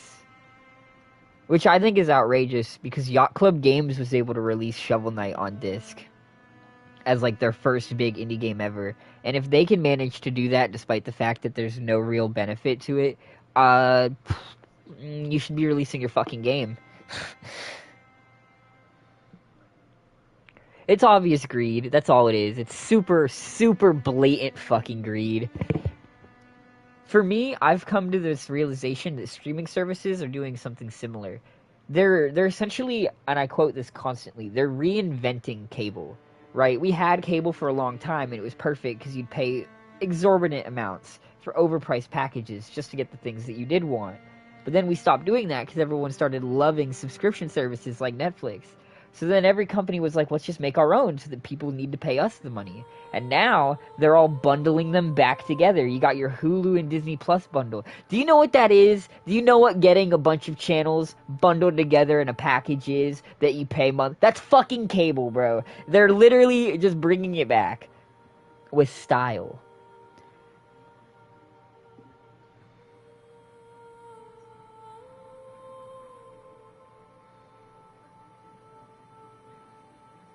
With fucking style.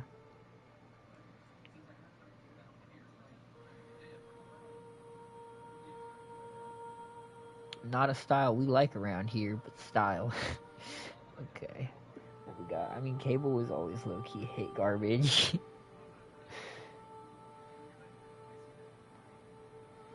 Add quiz. Oh, that's tragic. I'm gonna add a quiz. Will we get a Bloodborne 2 in the video? And the correct answer is gonna be no. That's so sad. But so true. I'm gonna do it.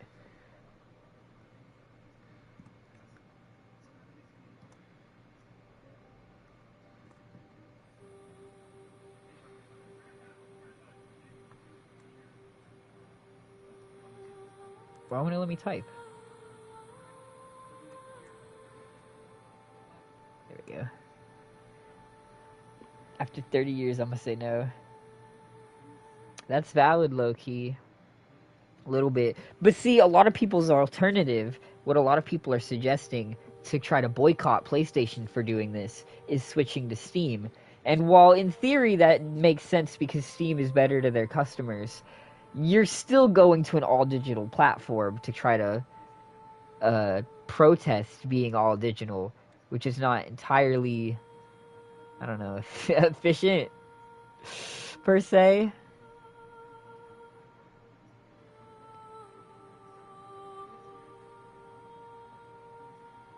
Oh, hold on.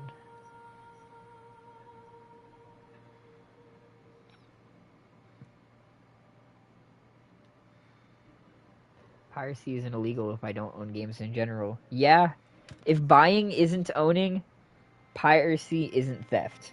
Is unfortunately a true fact. If I don't own the thing that I'm buying, then I'm not buying it. And if I'm not buying it, then why should I buy it? I say this as someone who doesn't really pirate anything personally. That's because I've never really needed to. I'm gonna be honest. The people that do, kind of feel like they got a little bit of a point. It's like Valve. Their like CEO or whatever said fucking ages ago. Piracy is a problem on your end. It's proof that you're doing something wrong that people feel the need to pirate. There's always going to be some piracy, but if you feel the piracy is so big that it's a problem, then you're doing something wrong on your end.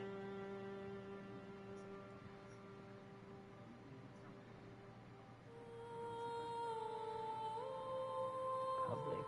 Set as an instant premiere. I can set it as a premiere even though I'm live. How does that work?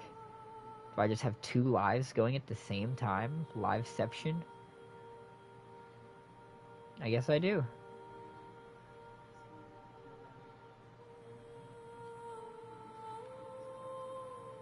Steam does have massive sales. That is very true. There's a lot, like I said, there's a lot of benefits to Steam. I'm not saying that it's necessarily a bad idea to switch to Steam and protest. I'm just saying there's like a little bit of a, you're not fully getting your intended effect, I feel.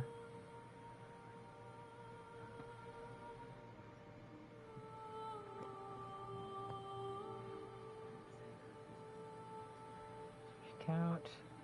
Go to my Alti Boy. And let's see this epic premiere. Oh yeah, there it goes. The Bloodborne sequel.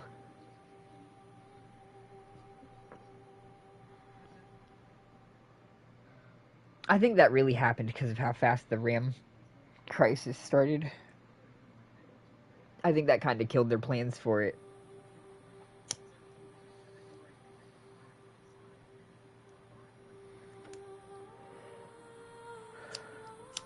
It's still ridiculous though. Fuck yeah, I would never pay that much. See, the problem is gamers are being priced out of gaming.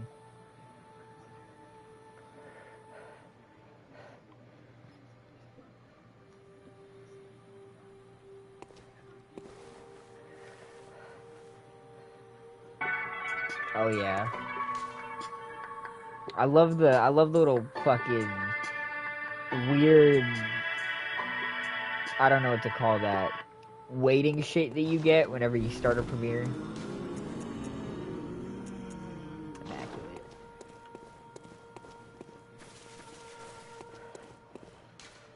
Where are we going? Let's go fight Ludwig while this beautiful story plays before us in 34 seconds. Because I'm not sure if I can actually play this premiere starting music in the mic without them copyright striking the stream. Who knows? Copyright's a bitch like that.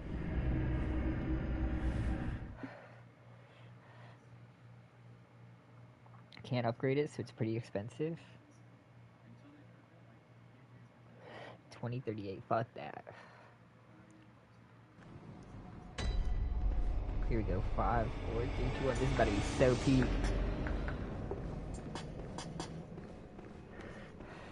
Whatever happens, you may ignore their bad.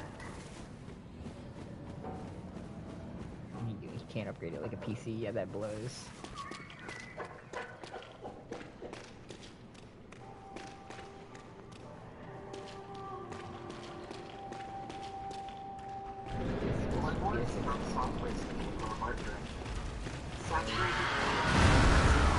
I mean, that's valid.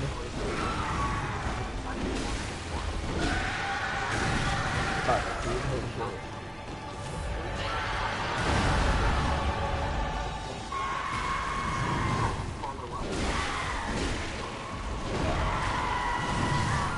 Damn.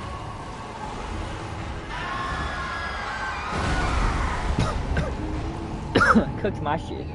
Bloodborne serves as a closing chapter on the city of Yarnum, and while for years many fans have wanted a sequel, it has to be asked, where would we take the world of Bloodborne going forward?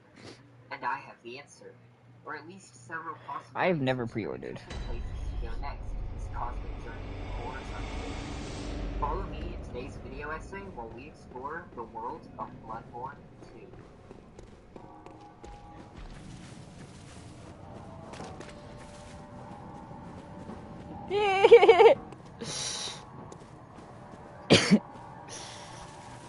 That's funny.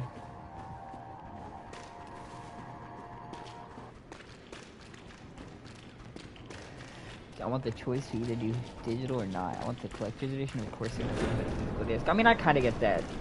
There's some games that I want to have a copy of it. I want to have the disc for it to show my, I don't know, support or love of the game.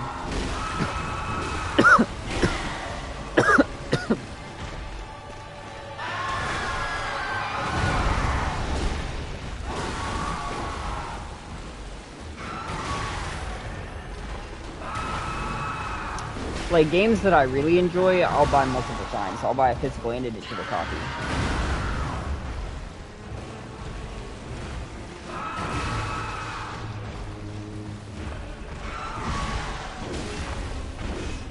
So great.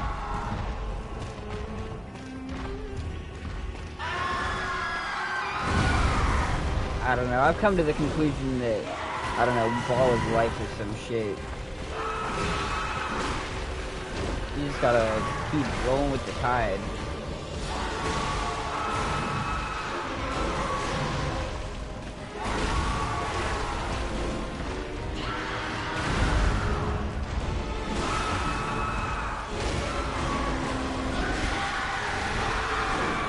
Yeah, shit. Like, I bought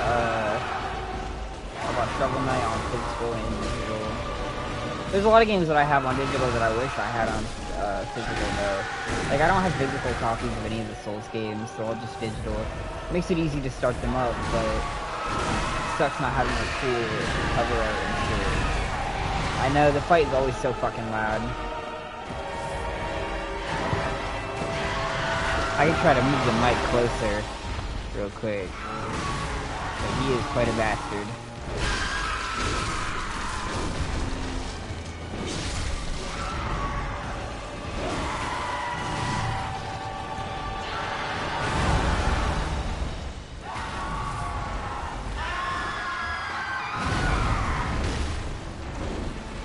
Like, funnily enough, if I was gonna,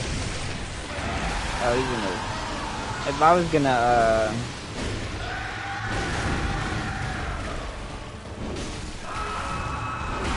sorry, the bloodlust is kind of taking over a little bit. Not gonna lie.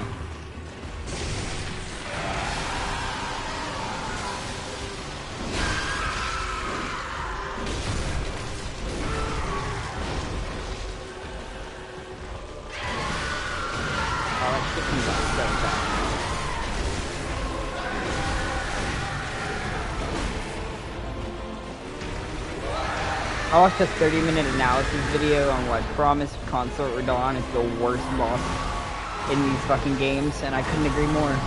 It truly is just the worst. A blight on the franchise.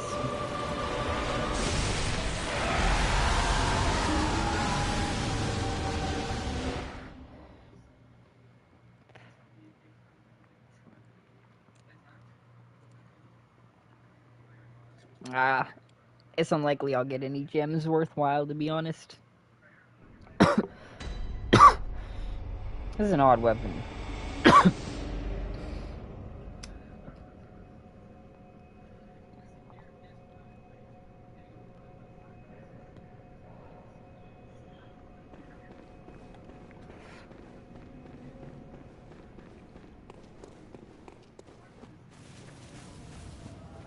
Promised Consort Radon is currently the only Soulsborne boss that I have not really bothered to kill. Both times that I've gone through there, I've ended up just watching people use stupid cheese builds that they summon and join in with. And it just makes me... I mean, it proves the point. Like, it's a boss so shit that the best strategy is to just be a cunt. People go in with the fucking thrusting sword and the big-ass shield and the heavy armor, and they just sit there for like 10 minutes, thrusting into him, barely moving whenever they take a hit. There is no other boss that I've like started and then been like, this isn't worth my time, but Promise Consort Radon is just trash. On so many levels, mechanically, narratively, it's just so bummy.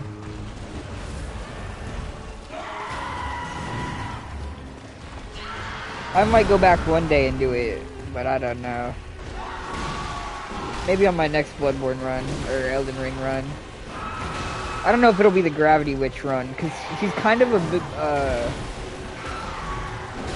easier to fight as a melee character, I imagine. Most of his attacks are mid-range or gap closers.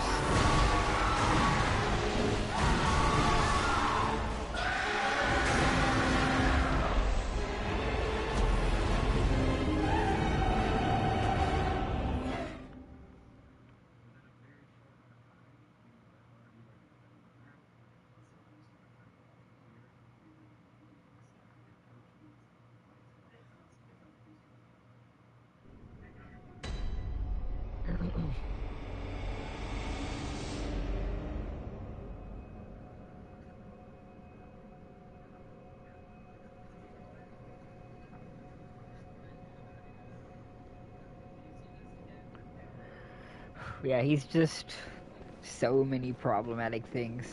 And a lot of his attacks and a lot of his animations are, because of the fucking uneven arena, can mess up sometimes or just go different distances, so there's no consistency to the fight whatsoever. Even if you're one of the people that's like a parry god, it can be problematic.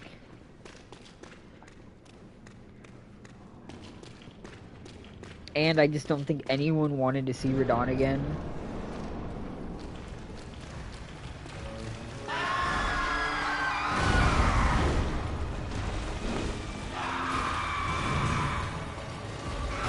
Like, I thought Gaius was bad. I thought Gaius was one of the worst things I had ever seen in my fucking life.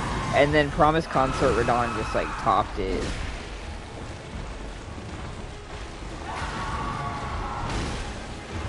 Gaius genuinely has the worst hitboxes, I feel like, out of any Elden Ring boss by far.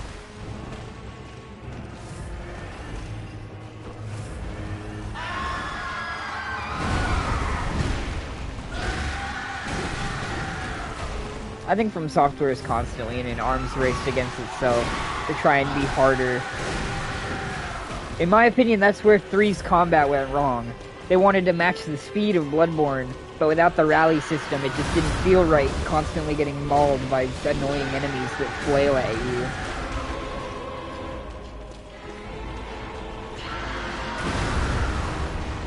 His hitboxes are so bad that you can cast spells at him, and they'll go right through his fucking body and do no damage. It's so atrocious. One of my most viewed videos is me fighting Gaius on my mage build. And you watch my first 3 projectiles go through his fucking brain, right through the dome, and he takes no damage.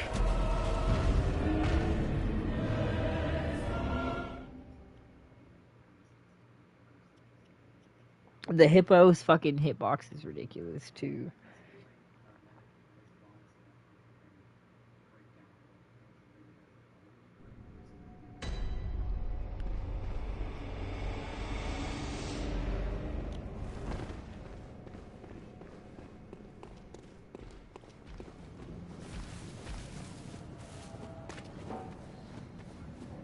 See, knowing From Software, the hitbox is just one singular cube. It's literally just a hitbox and nothing else.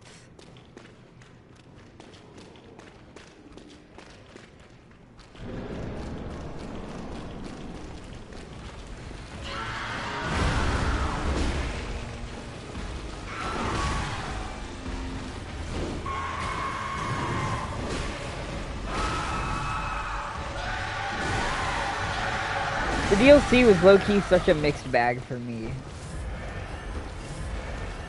Like, I liked a lot of it, but it had so many parts that were, like, weighing it down and causing this, like, negative feeling in my brain when I fucking think about it.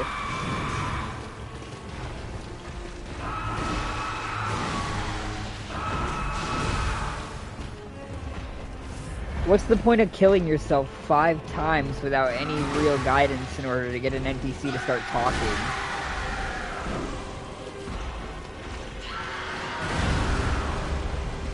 Why is the entire forest area fucking empty and has a super small dungeon in it compared to, like, the vast size of the region? With fuck all to do. And, like, 3 pages to collect.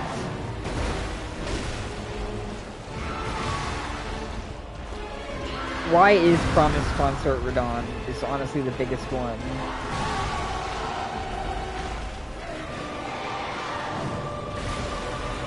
Midra is cool, but the problem is his sanctum is tiny. It's like a micro dungeon. When he's this like big, ominous threat, he's basically our main boss for Frenzy in this game, or in Elden Ring. And he doesn't even get like a real proper area.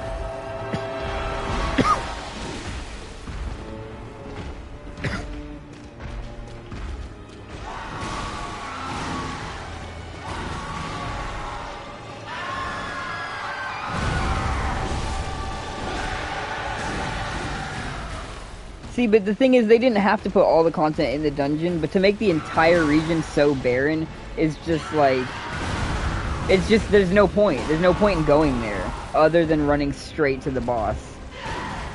Which at that point, you just make a boss rush game mode, because the point of Elden Ring is the exploration. I hated the sunflower boss. I don't mind it. It's not my favorite, but it's manageable.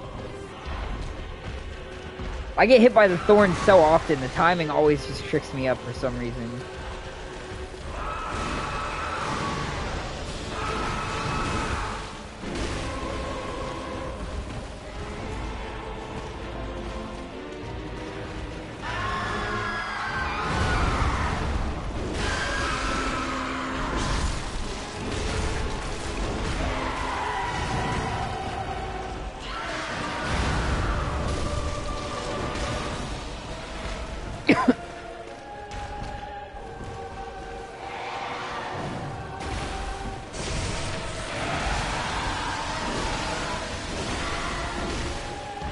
I mean, that's fair, but in a situation like that, my instinct is usually just to try to kill it as many times as I can. Try to figure it out after my first death and go from there.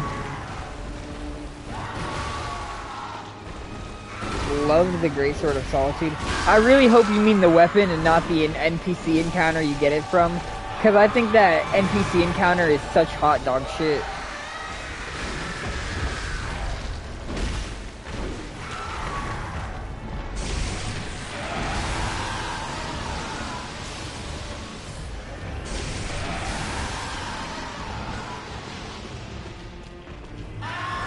The NPC is trash, yes, bruh.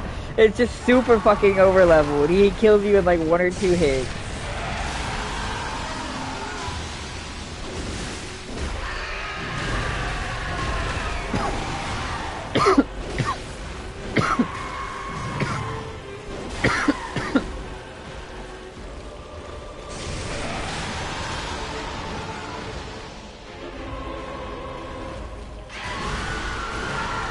There's genuinely no way. Our microcosm of damage.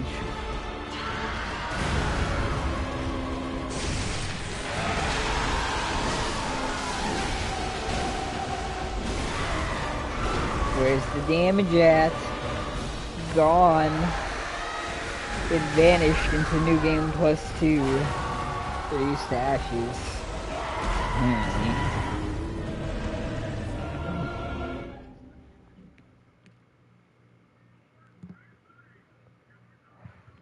Usually suck? I don't know if I'd say they usually suck.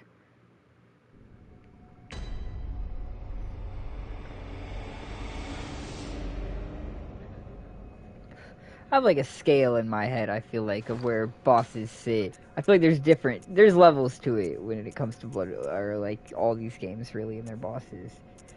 Plus 25 plus. Where's my weapon? We're currently sitting on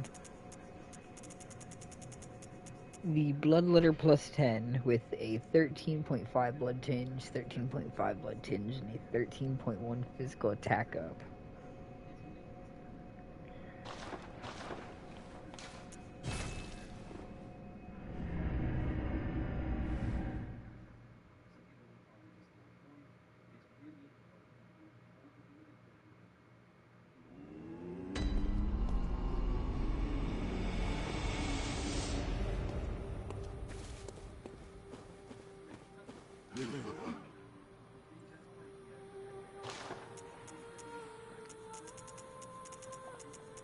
It's funny, I do think the S1 bosses are highly overrated. The majority of them are really not all that great. And even the ones that are decent are only really decent.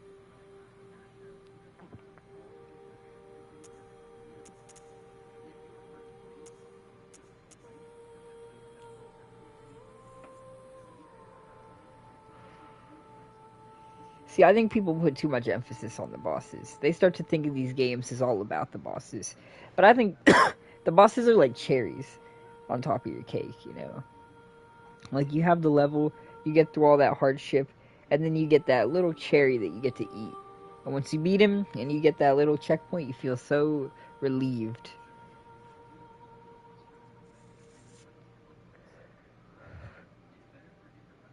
It's like the door to your safety every time you see a boss. You're just like, oh, thank God.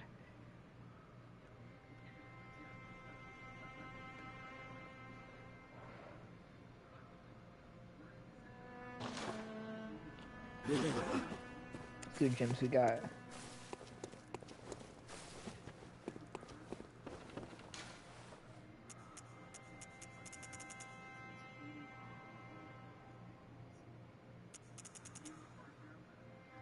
What gems we got? What? Oh, I forgot my weapon's been broken a while. That's why my damage is shit. My weapon has been broken for like 2 hours.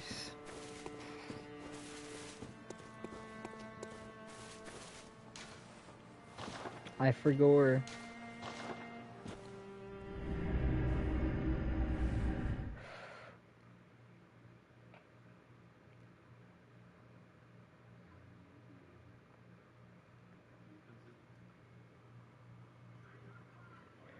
I don't know.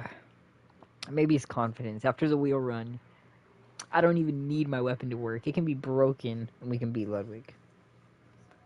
If the wheel can do it, anything can do it. Or maybe the wheel is just goated. I don't even know if I have the wheel on this character. I do have the wheel on this character. A beautiful wheel.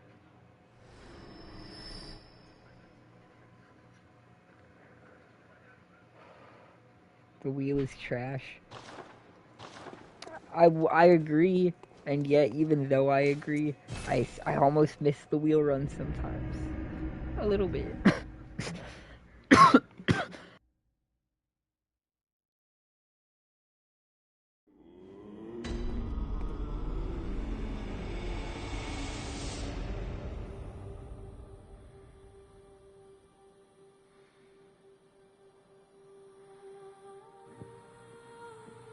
Complain the entire run. It might be Stockholm Syndrome. It really might. I almost reminisce on those times with no range, slowly beating things into submission. I don't reminisce on the Burial Blade run. Unfortunately, it was just alright.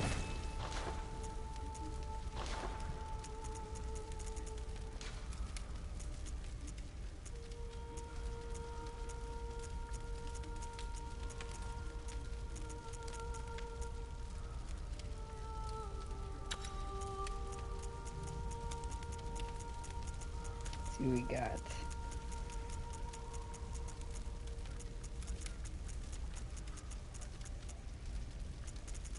Okay, yeah. See, I have a few physicals I can slot in, but I don't know how much this weapon scales off Blood Tinge and how much it does physical. Like, I don't know what the split is.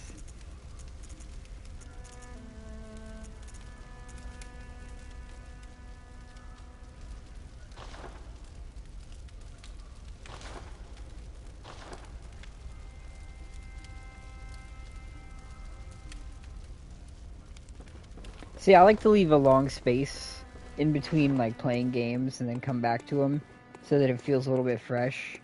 There's a lot of games that I continuously come back to every now and then. I'd like to do another, Hollow Knight and Silksong run eventually. I'd like to do runs of both.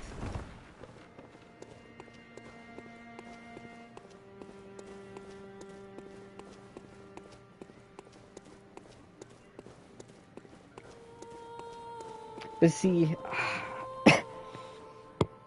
there's certain things in Hollow Knight that I don't know if I want to go through again necessarily. I guess I don't have to. I could just do like a simple Hollow Knight run, and then we could do a more certain run of the other thing, Silksong.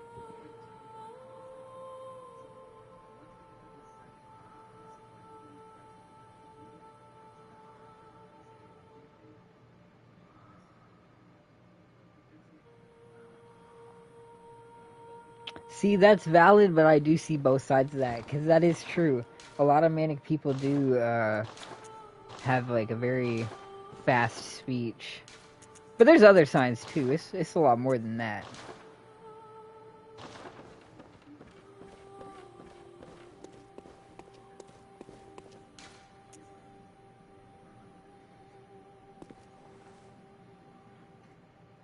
Let's try our luck again.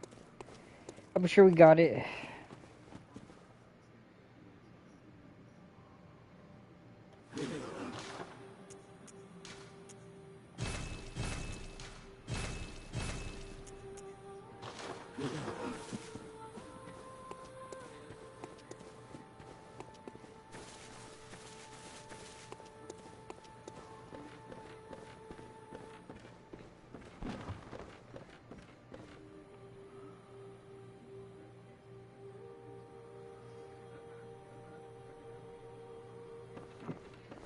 Yeah.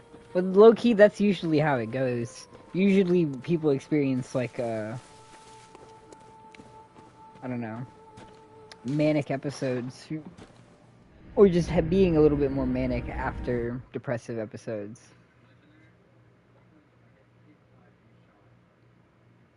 Yeah.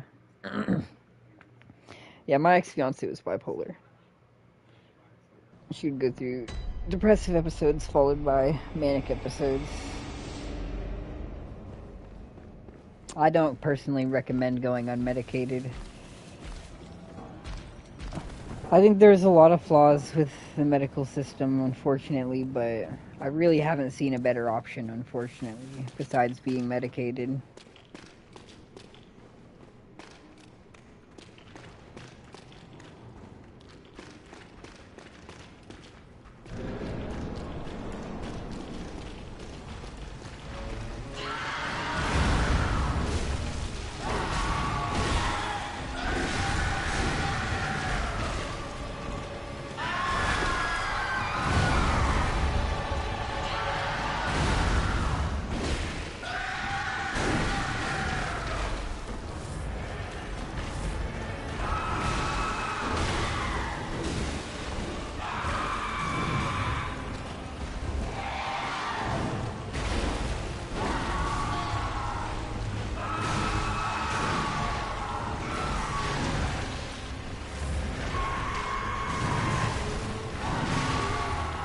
A lot of those medications are really iffy on whether they'll work or not. Or they'll work for a little bit and then start to give out and you have to switch. I've heard bad things about Seroquel.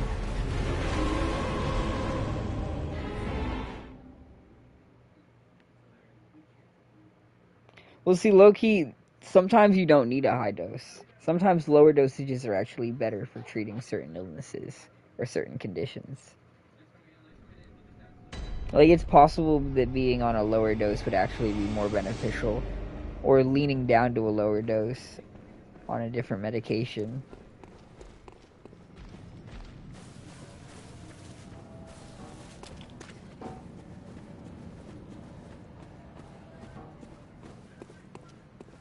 I understand the hesitancy though, because I've seen so many of the side effects and stuff too, and it's all just kind of gambling, I guess. I don't know.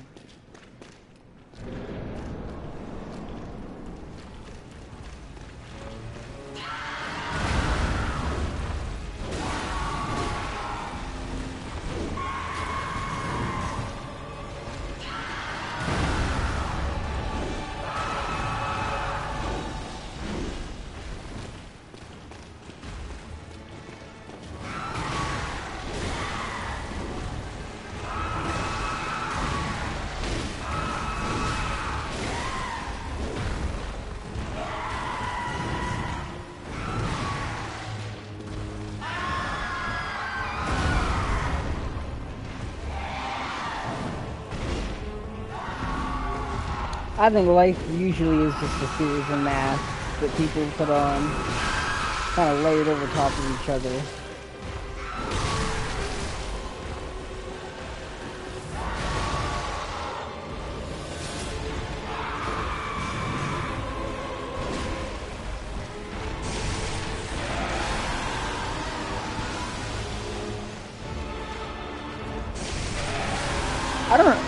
I don't know when it became really popular to LARP mental illness. That's always, I don't know, fascinated me. It's not a fun experience to be mentally ill. It's not something you envy or should desire.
This is so much damage.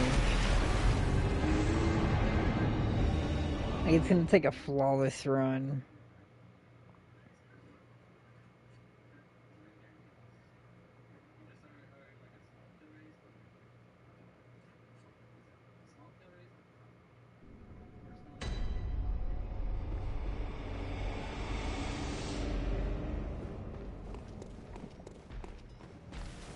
I'm gonna be honest. Hold on, let me preface this first. I usually try to be fairly respectful, because I know there's a lot of different conditions out there. However, I knew a girl at one point who claimed to have, like, alters, you know? Like, split personalities. And I hate to say it, but I really am 100% sure they were lying. And never understood what the appeal would be of lying. I could be wrong. Maybe they genuinely do, but they do. It seemed very unlikely. If witnessed, it looked exactly like someone trying to fake it for clout, and they were exactly the type of person that would fake it for clout.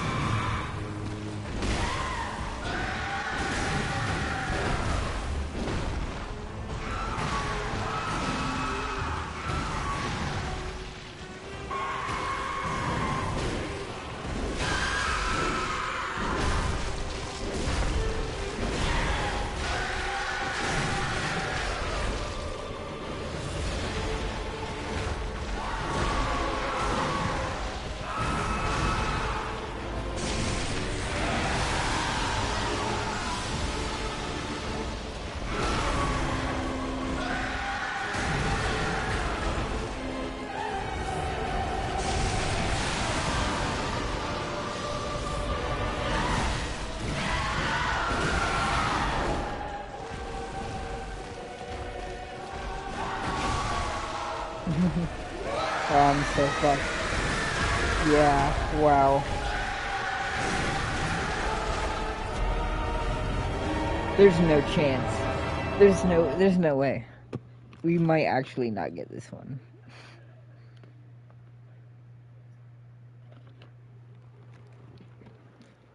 This may be as far as our DLC +2 career goes.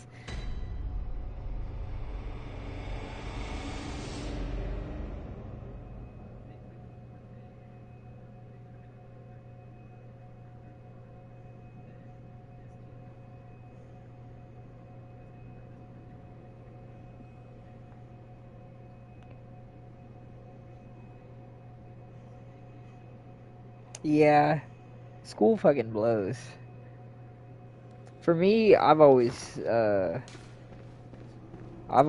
out of like that feeling of fucking dreadful boredom by daydreaming and writing. Cause I write like stories and shit. That's the only thing that's ever kept me fucking sane through any of those boring classes.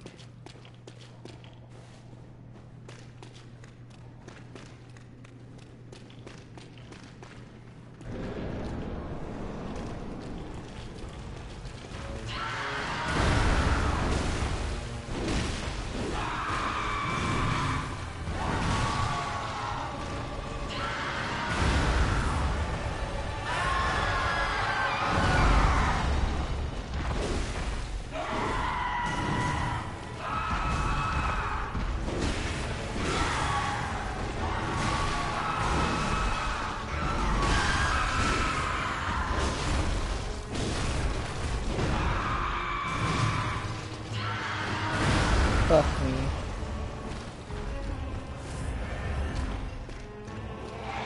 Fuck me.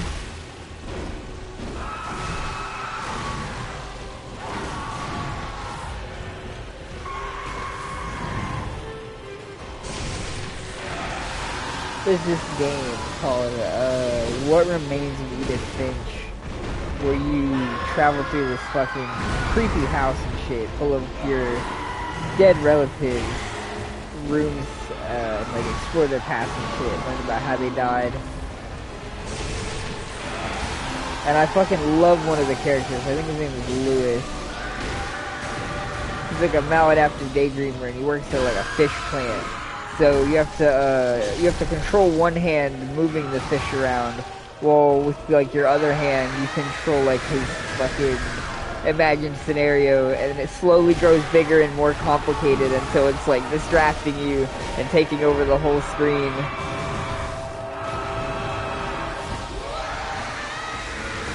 Oh yeah, Ludwig is fucking my shit. Absolutely brutalized.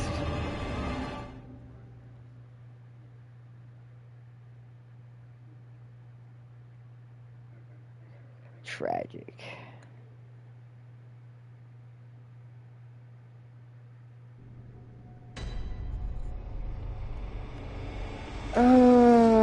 Fuck it. We'll give it 3 big booms. We'll give it 3 more goes. And if that can't do it, nothing can.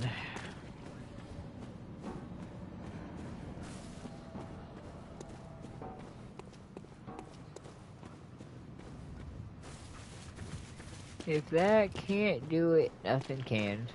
No, I don't know. We'll come back here later. If we're lucky, we'll get slightly stronger. Or slightly more confident.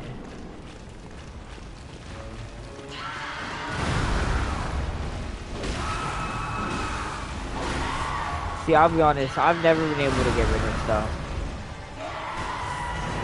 Just can't do it. Even little things are unimportant things and broken things. I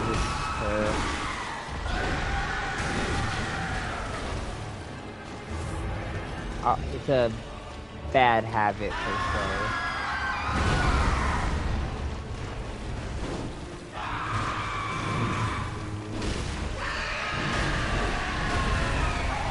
I have a lot of shit. A lot of it is technically clutter.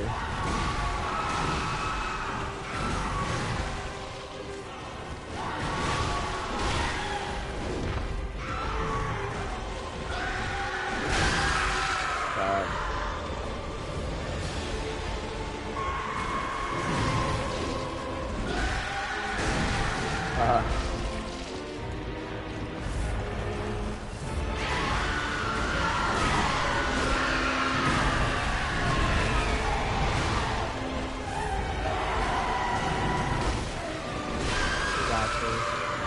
These big booms. So Ludwig the Accursed right now.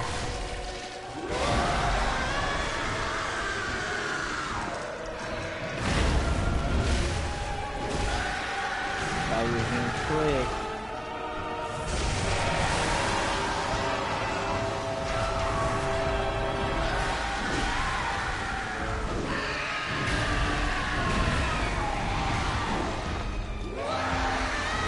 Nah, not the dumb dash attack. Fuck that.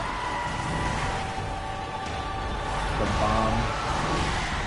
You're bummy, Ludwig.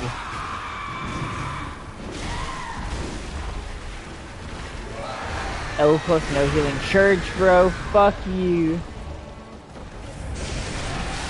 What no insight does to a bitchless horse. I don't know, Ludwig probably got mad bitches, not gonna lie. I mean, before he was well, maybe even after, who knows. I've heard there's a type.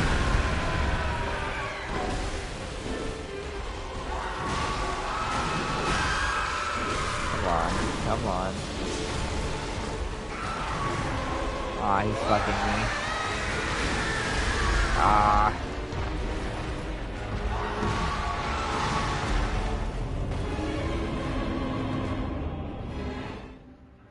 That's one solid boom at least. What kind of figurines were they?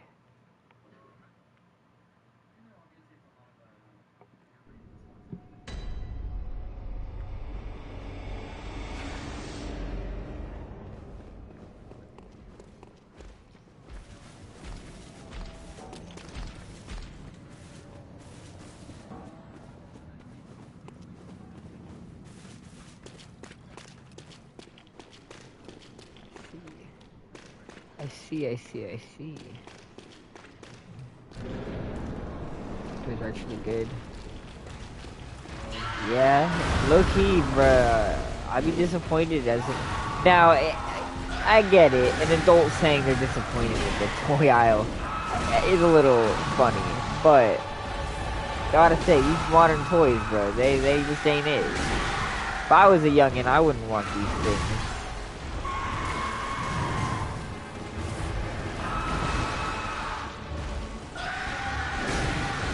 I will say one of the things I loved was the trash pack. I feel like that was like a golden introduction to gambling at a young age for children. Like, yes, bro, come, invest your money into opening these mystery packs and find out what you'll get. Spend countless hours and who knows how much money buying packs so that you'll get this golden character.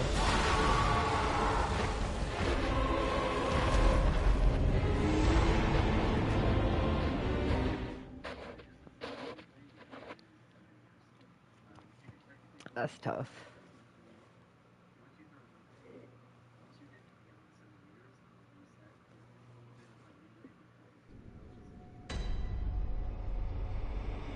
See, that mask thing that I was talking about comes to mind again.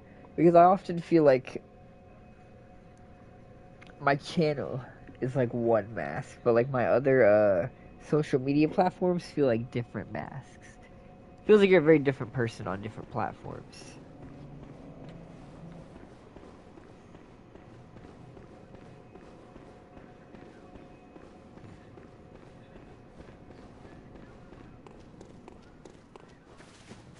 Pokemon is peak.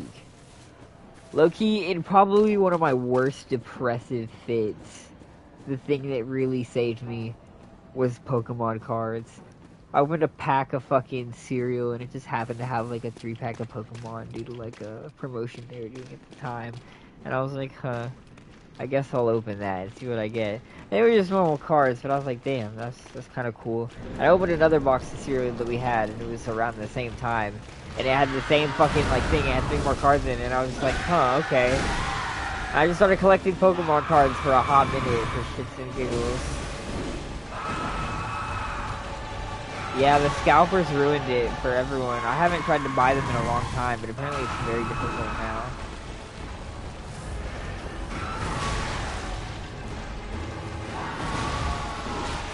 I got Pokemon cards, I got Magic cards, which I never really use enough. Which does bum me out, but it's just hard to find the time for such a thing.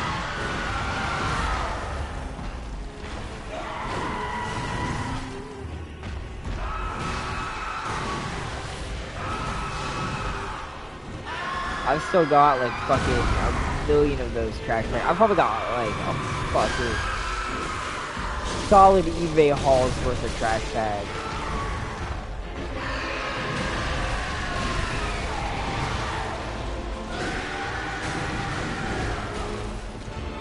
Give it like 2 decades.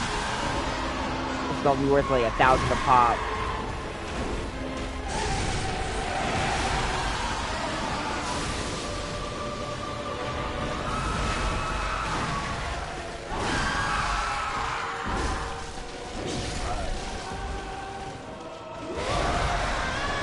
I got a shit ton of Legos still. I got pretty much most of my Legos. Mostly broken in boxes, scattered, but they're there. They're there somewhere.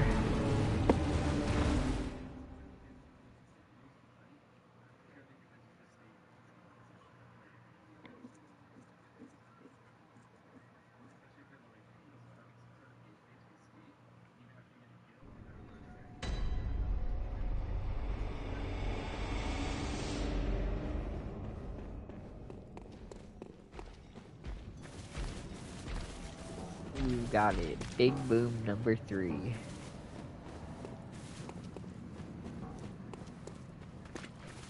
Big Boom number 3. On a cold Tuesday.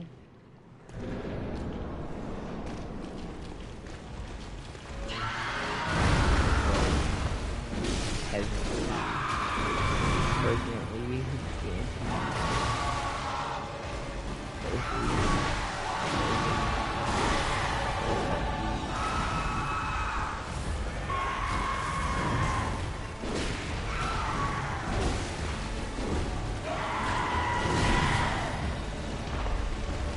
like a real-time error code. It starts fucking losing it.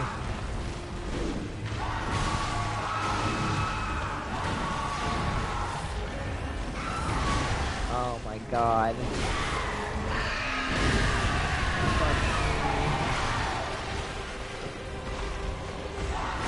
Well, I guess that's what you're fucking doing, isn't it? 9 and 8.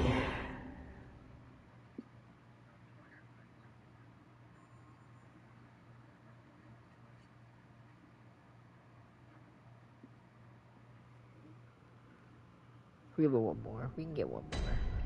This will be the one. If any was the one, this will be the one.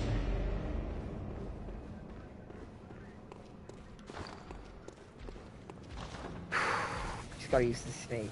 That's what's gonna turn the tide for this last final attempt. We'll use the snake, and that'll bring us to victory.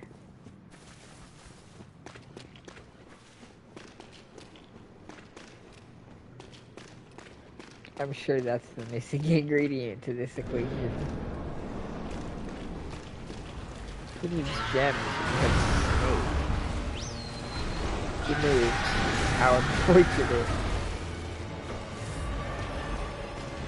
No one can predict this.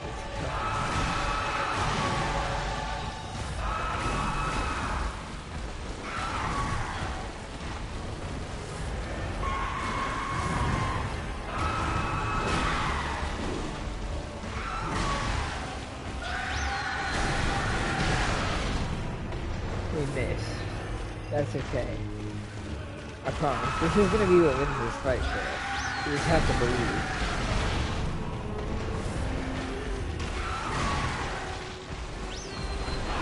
God damn it. You are better at dodging than I am. Like, fuck you. Let my snake give you a nice wet kiss, bro. Pause.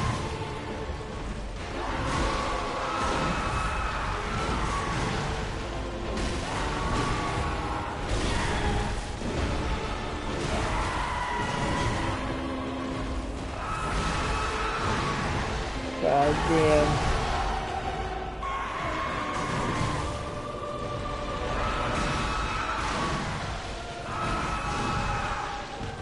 Fuck it, bro. Evasive maneuvers. I don't know. I don't know, chat. I don't think we got him.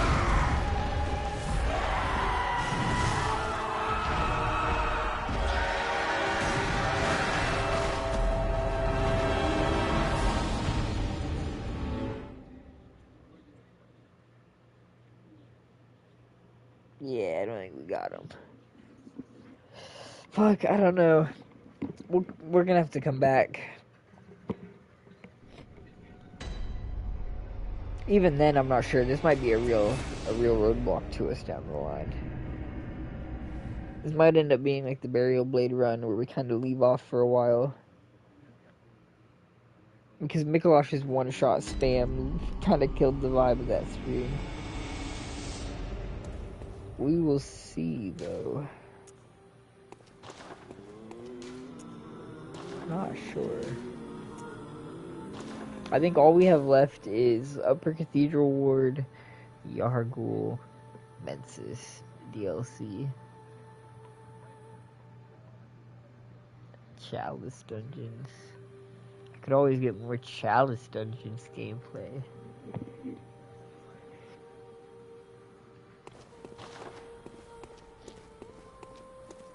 See, Mantis seems to be a skeptic of the Chalice faith. He doesn't seem to enjoy delving the depths. But everyone needs to enjoy a little bit of spelunking from time to time.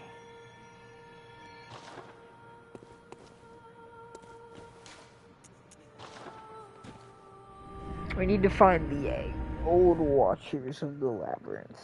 The gravekeepers, the fire guys.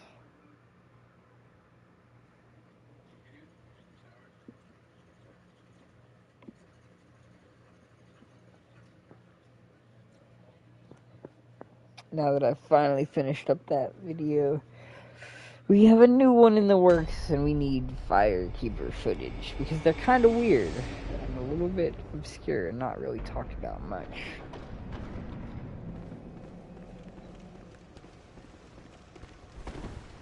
But apparently they're made immortal by being burnt in body and soul, which is interesting.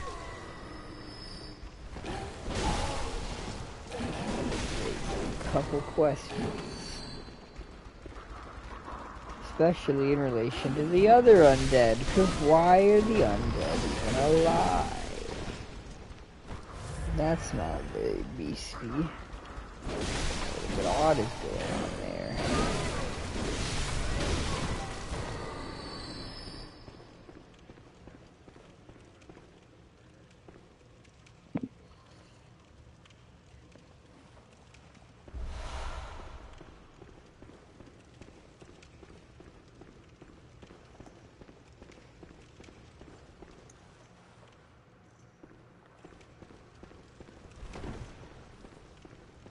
Yummy.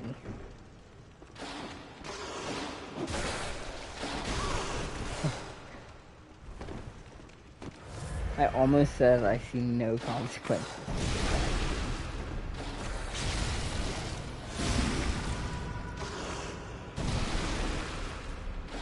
And my tentacle makes me feel like I was kind of right.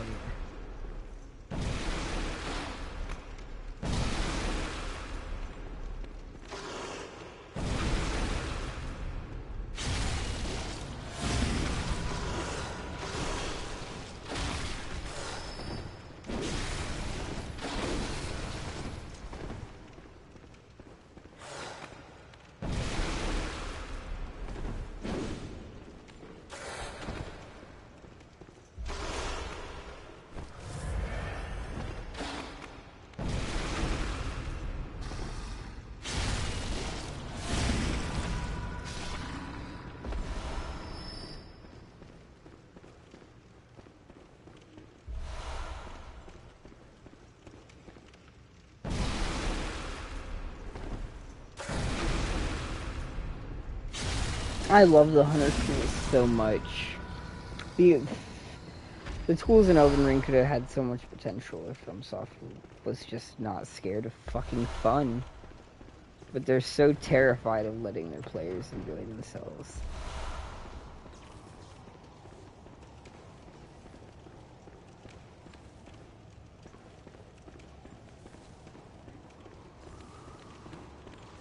And for what?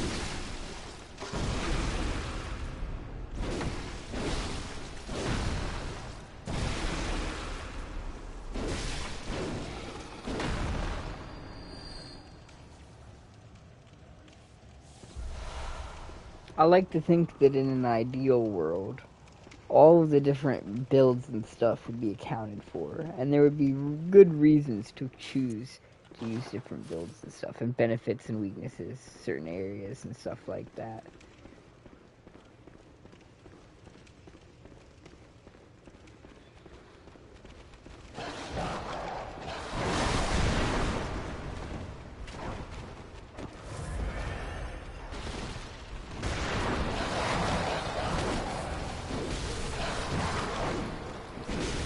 See, it's funny you say that, because sometimes, or I won't say sometimes, while playing Night Rain and while playing Lies of P, you kind of get this feeling that the FromSoft formula really is just missing, like, another step to make it a little bit more interesting. Like, customizing what class you play as that have different abilities and perks and shit, and relics equipped that stay with you beyond death and shit like that.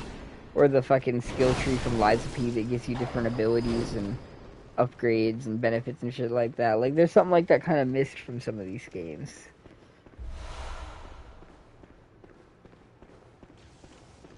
Or like Elden Ring with the Grey Runes. Like, you only ever get one slot. There's only like 5 or 6 of them. Most of them are bummy. They're not worth using.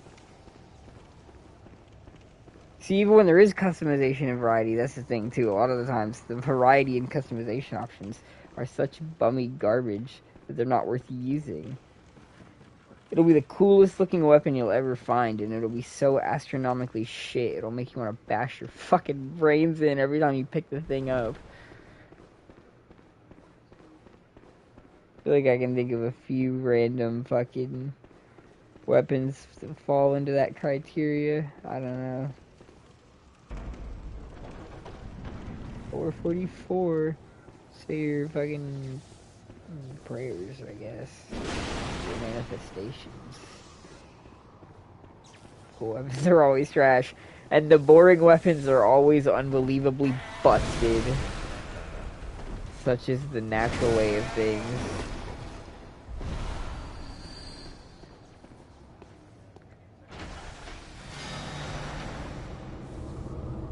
Coolest weapon in the entire game. Scaling. Absolute fuck nut. It's not even worth talking about. Get the fuck out of here. There's a lot of shit that be pissing me off like that, low key. The Moonlight Greatsword. Scaling off fucking faith and no strength whatsoever. Not a bit. Not one fucking lick of strength in the Great Sword of Moonlight. Like, okay. Perhaps. It bounces off walls, so it must have some fucking weight to it. But what do I know? Why would I expect my magic sword to cut through walls? When the enemies and their fucking steel swords and wooden clubs go through walls, why would I expect my magic sword to cut through walls? I sat down. I didn't mean to sit down.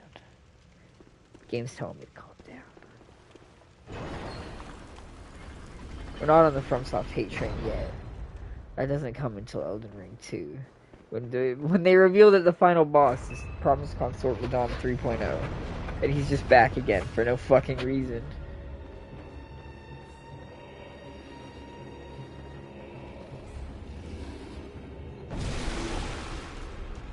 Magic does usually suck, and Faith usually sucks even more.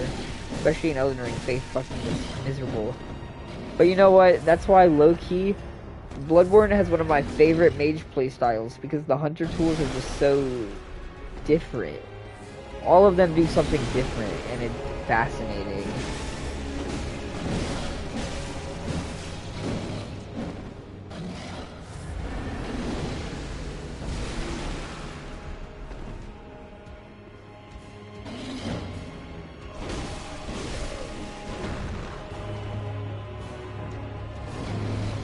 That, see, and they do those nerfs because they're scared of fun.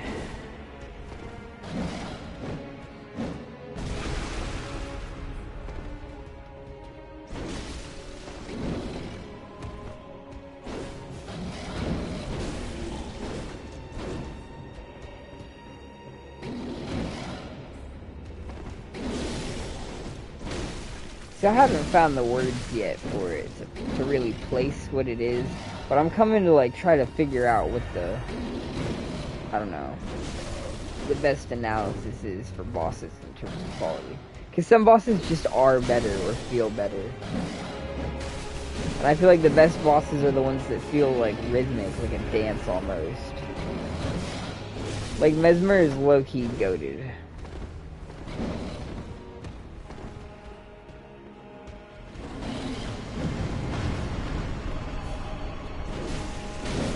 Bro, I had a friend that used to pull the it's in the games, it's okay shit while playing multiplayer games. Play the most toxic play style. He'd be super scummy. He'd be a vulture on the edge of the map, a rat in the corner, sniper in a perch. And he'd always come in with some, oh, you know, stairs, it's fine. Guy with 900 fucking shock charges equipped so that every time you go anywhere, you're constantly stunned. But you know, it's in the game, so it's fine. You just have to accept that he's a lightning mage now. Snipers only, but he's spamming shock charges everywhere. Like, okay. This doesn't feel very snipers only anymore. Fucking Zeus.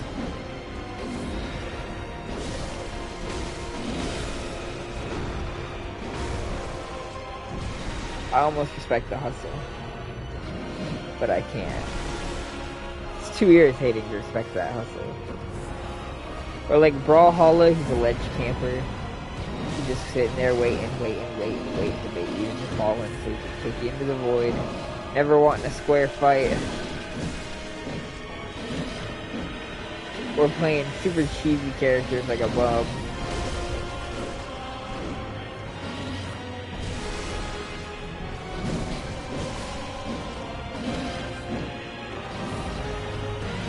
The nerf that annoys me the most that FromSoft has pulled is nerfing the Madness Grab attack that works on NPCs.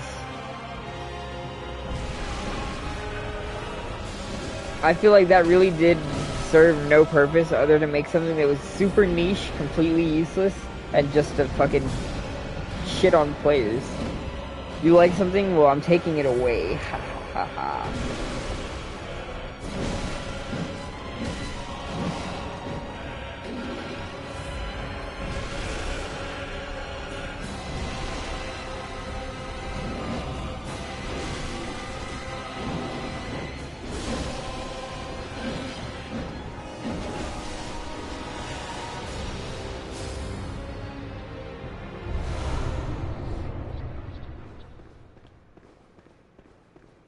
Sometimes blows my mind that the cum chalice is genuinely a thing.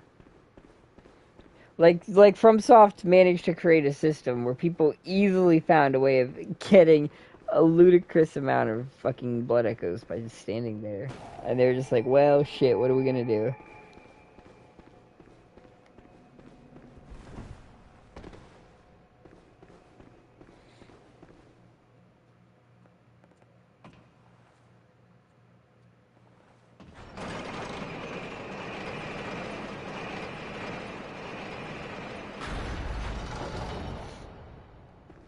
I love Zui's videos. They've been posting a lot more streams, really, and less of their usual content, which is fine, but I won't lie, I kind of miss seeing the older videos a bit more often. It's just the perfect blend of everything. The Zelda music in the background mixed with Kingsfield music, it's just perfect.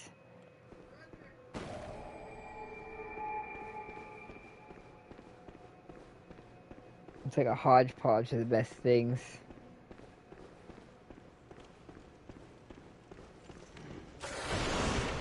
See, and that's why I vow that I will never do it for the money when I get into the gaming industry. I promise you, my games will not be commercially viable whatsoever. They will be very poorly received, and they will not sell well at all. But I will stand by their principles till the bitter end.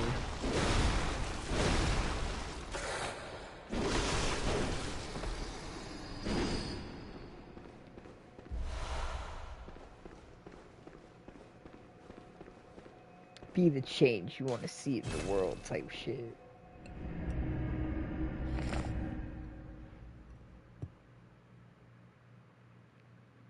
Hey, I already promised ages ago on stream that the second I become rich, I'm switching up on all of my day ones. Like, I'm honest about it, you know. I'm committed to the bit. I told everyone from day one, I respect all of my day ones until I become rich, and then I don't know you. To all my loyal fans. No, obviously I'm kidding. I don't really have any day ones. No, I do actually. What's his name? Marshmallow? I think his name is Marshmallow. Is like the oldest active subscriber. Or like somewhat active subscriber on the channel. He's been subscribed for like 6 years and occasionally still pops in for streams. I respect the hustle.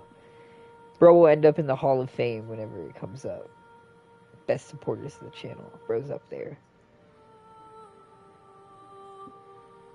It's been a while. It's been a few months, but he did pop up recently.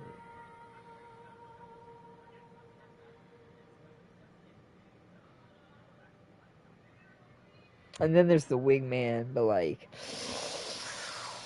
you know, the wingman, he tries his best. Mr. W, but he's a little bit buns. He's a little bit buns. He has to be hard carried.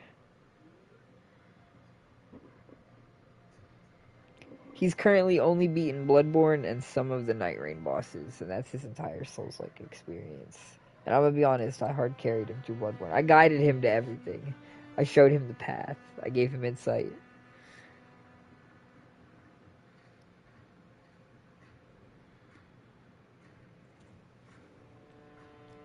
He started Elden Ring, I think, but he's like very early on. Or he started like on an alt character that he's not actually gonna play at like a guest house or something. But eventually he's getting through the game. Oh, that guy that kept wanting help for every fucking boss. Like, no, not that guy. That's not the wingman. That's, I don't remember who that guy was. I don't remember what his name was. But I do remember who you're talking about. He was, wanting help with Bloodborne bosses. That was interesting, though. That was doing Bloodborne, co-op. I didn't really know Bloodborne still had a co-op space. I thought it was mostly dead. Probably is, but, you know, we brought it back to life a little bit, I guess. I did think it was kind of crazy. A lot of people ask me for help, and I think that's crazy. I'm not a big YouTuber. Guys, who do you think I am? Like, and if you've watched my streams, are you really getting the impression that I'm the peak that's going to save you? Like, you're struggling so bad, and somehow my stream, you're like, damn, this guy is it. This guy is my John Wick. He is gonna carry me to victory. Like, dude... maybe, but probably not. I'm gonna be honest. We'll do our best, but you know, you're gonna have to do a little bit of lifting. I can't really lift all that much. BRB. I don't know. I'm probably not gonna be streaming much longer. They fucked up my schedule crazy hard. They have me scheduled on all my off days. I have to go in at like 4:40, which is like a random fucking time. I don't know where that came from. Till like 11 tomorrow.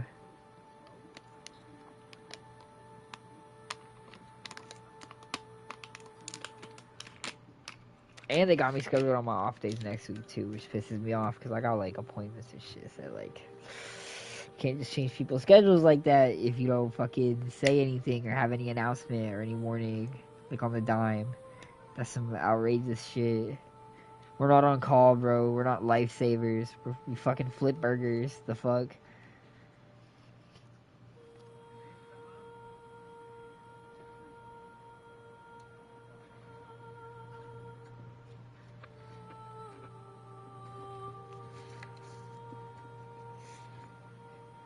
But we'll see how that goes.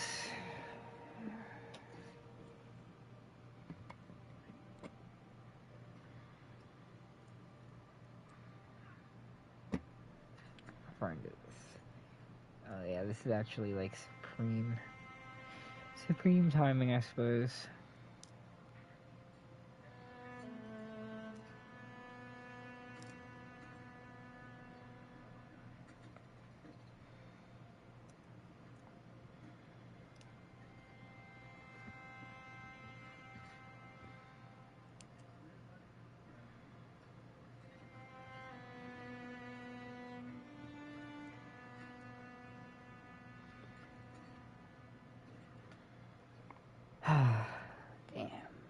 Damn.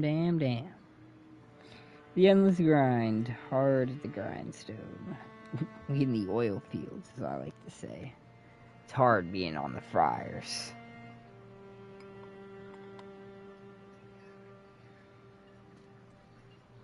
Burnt the fuck out of my arm earlier, actually. It's funny. I have this checkered burn mark across my fucking arm from the fryer grate because I accidentally glanced it against my arm at one point.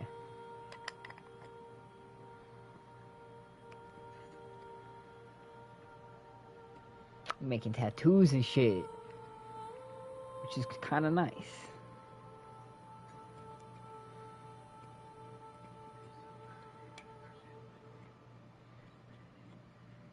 I don't know, I guess it would be a brand, wouldn't it, more than a tattoo? Which is more metal as well. If you're working in the oil fields, you gotta get branded. God, it's like a fucking fusion of what's the show? Yellowstone and Landman if they had like a fucked up baby.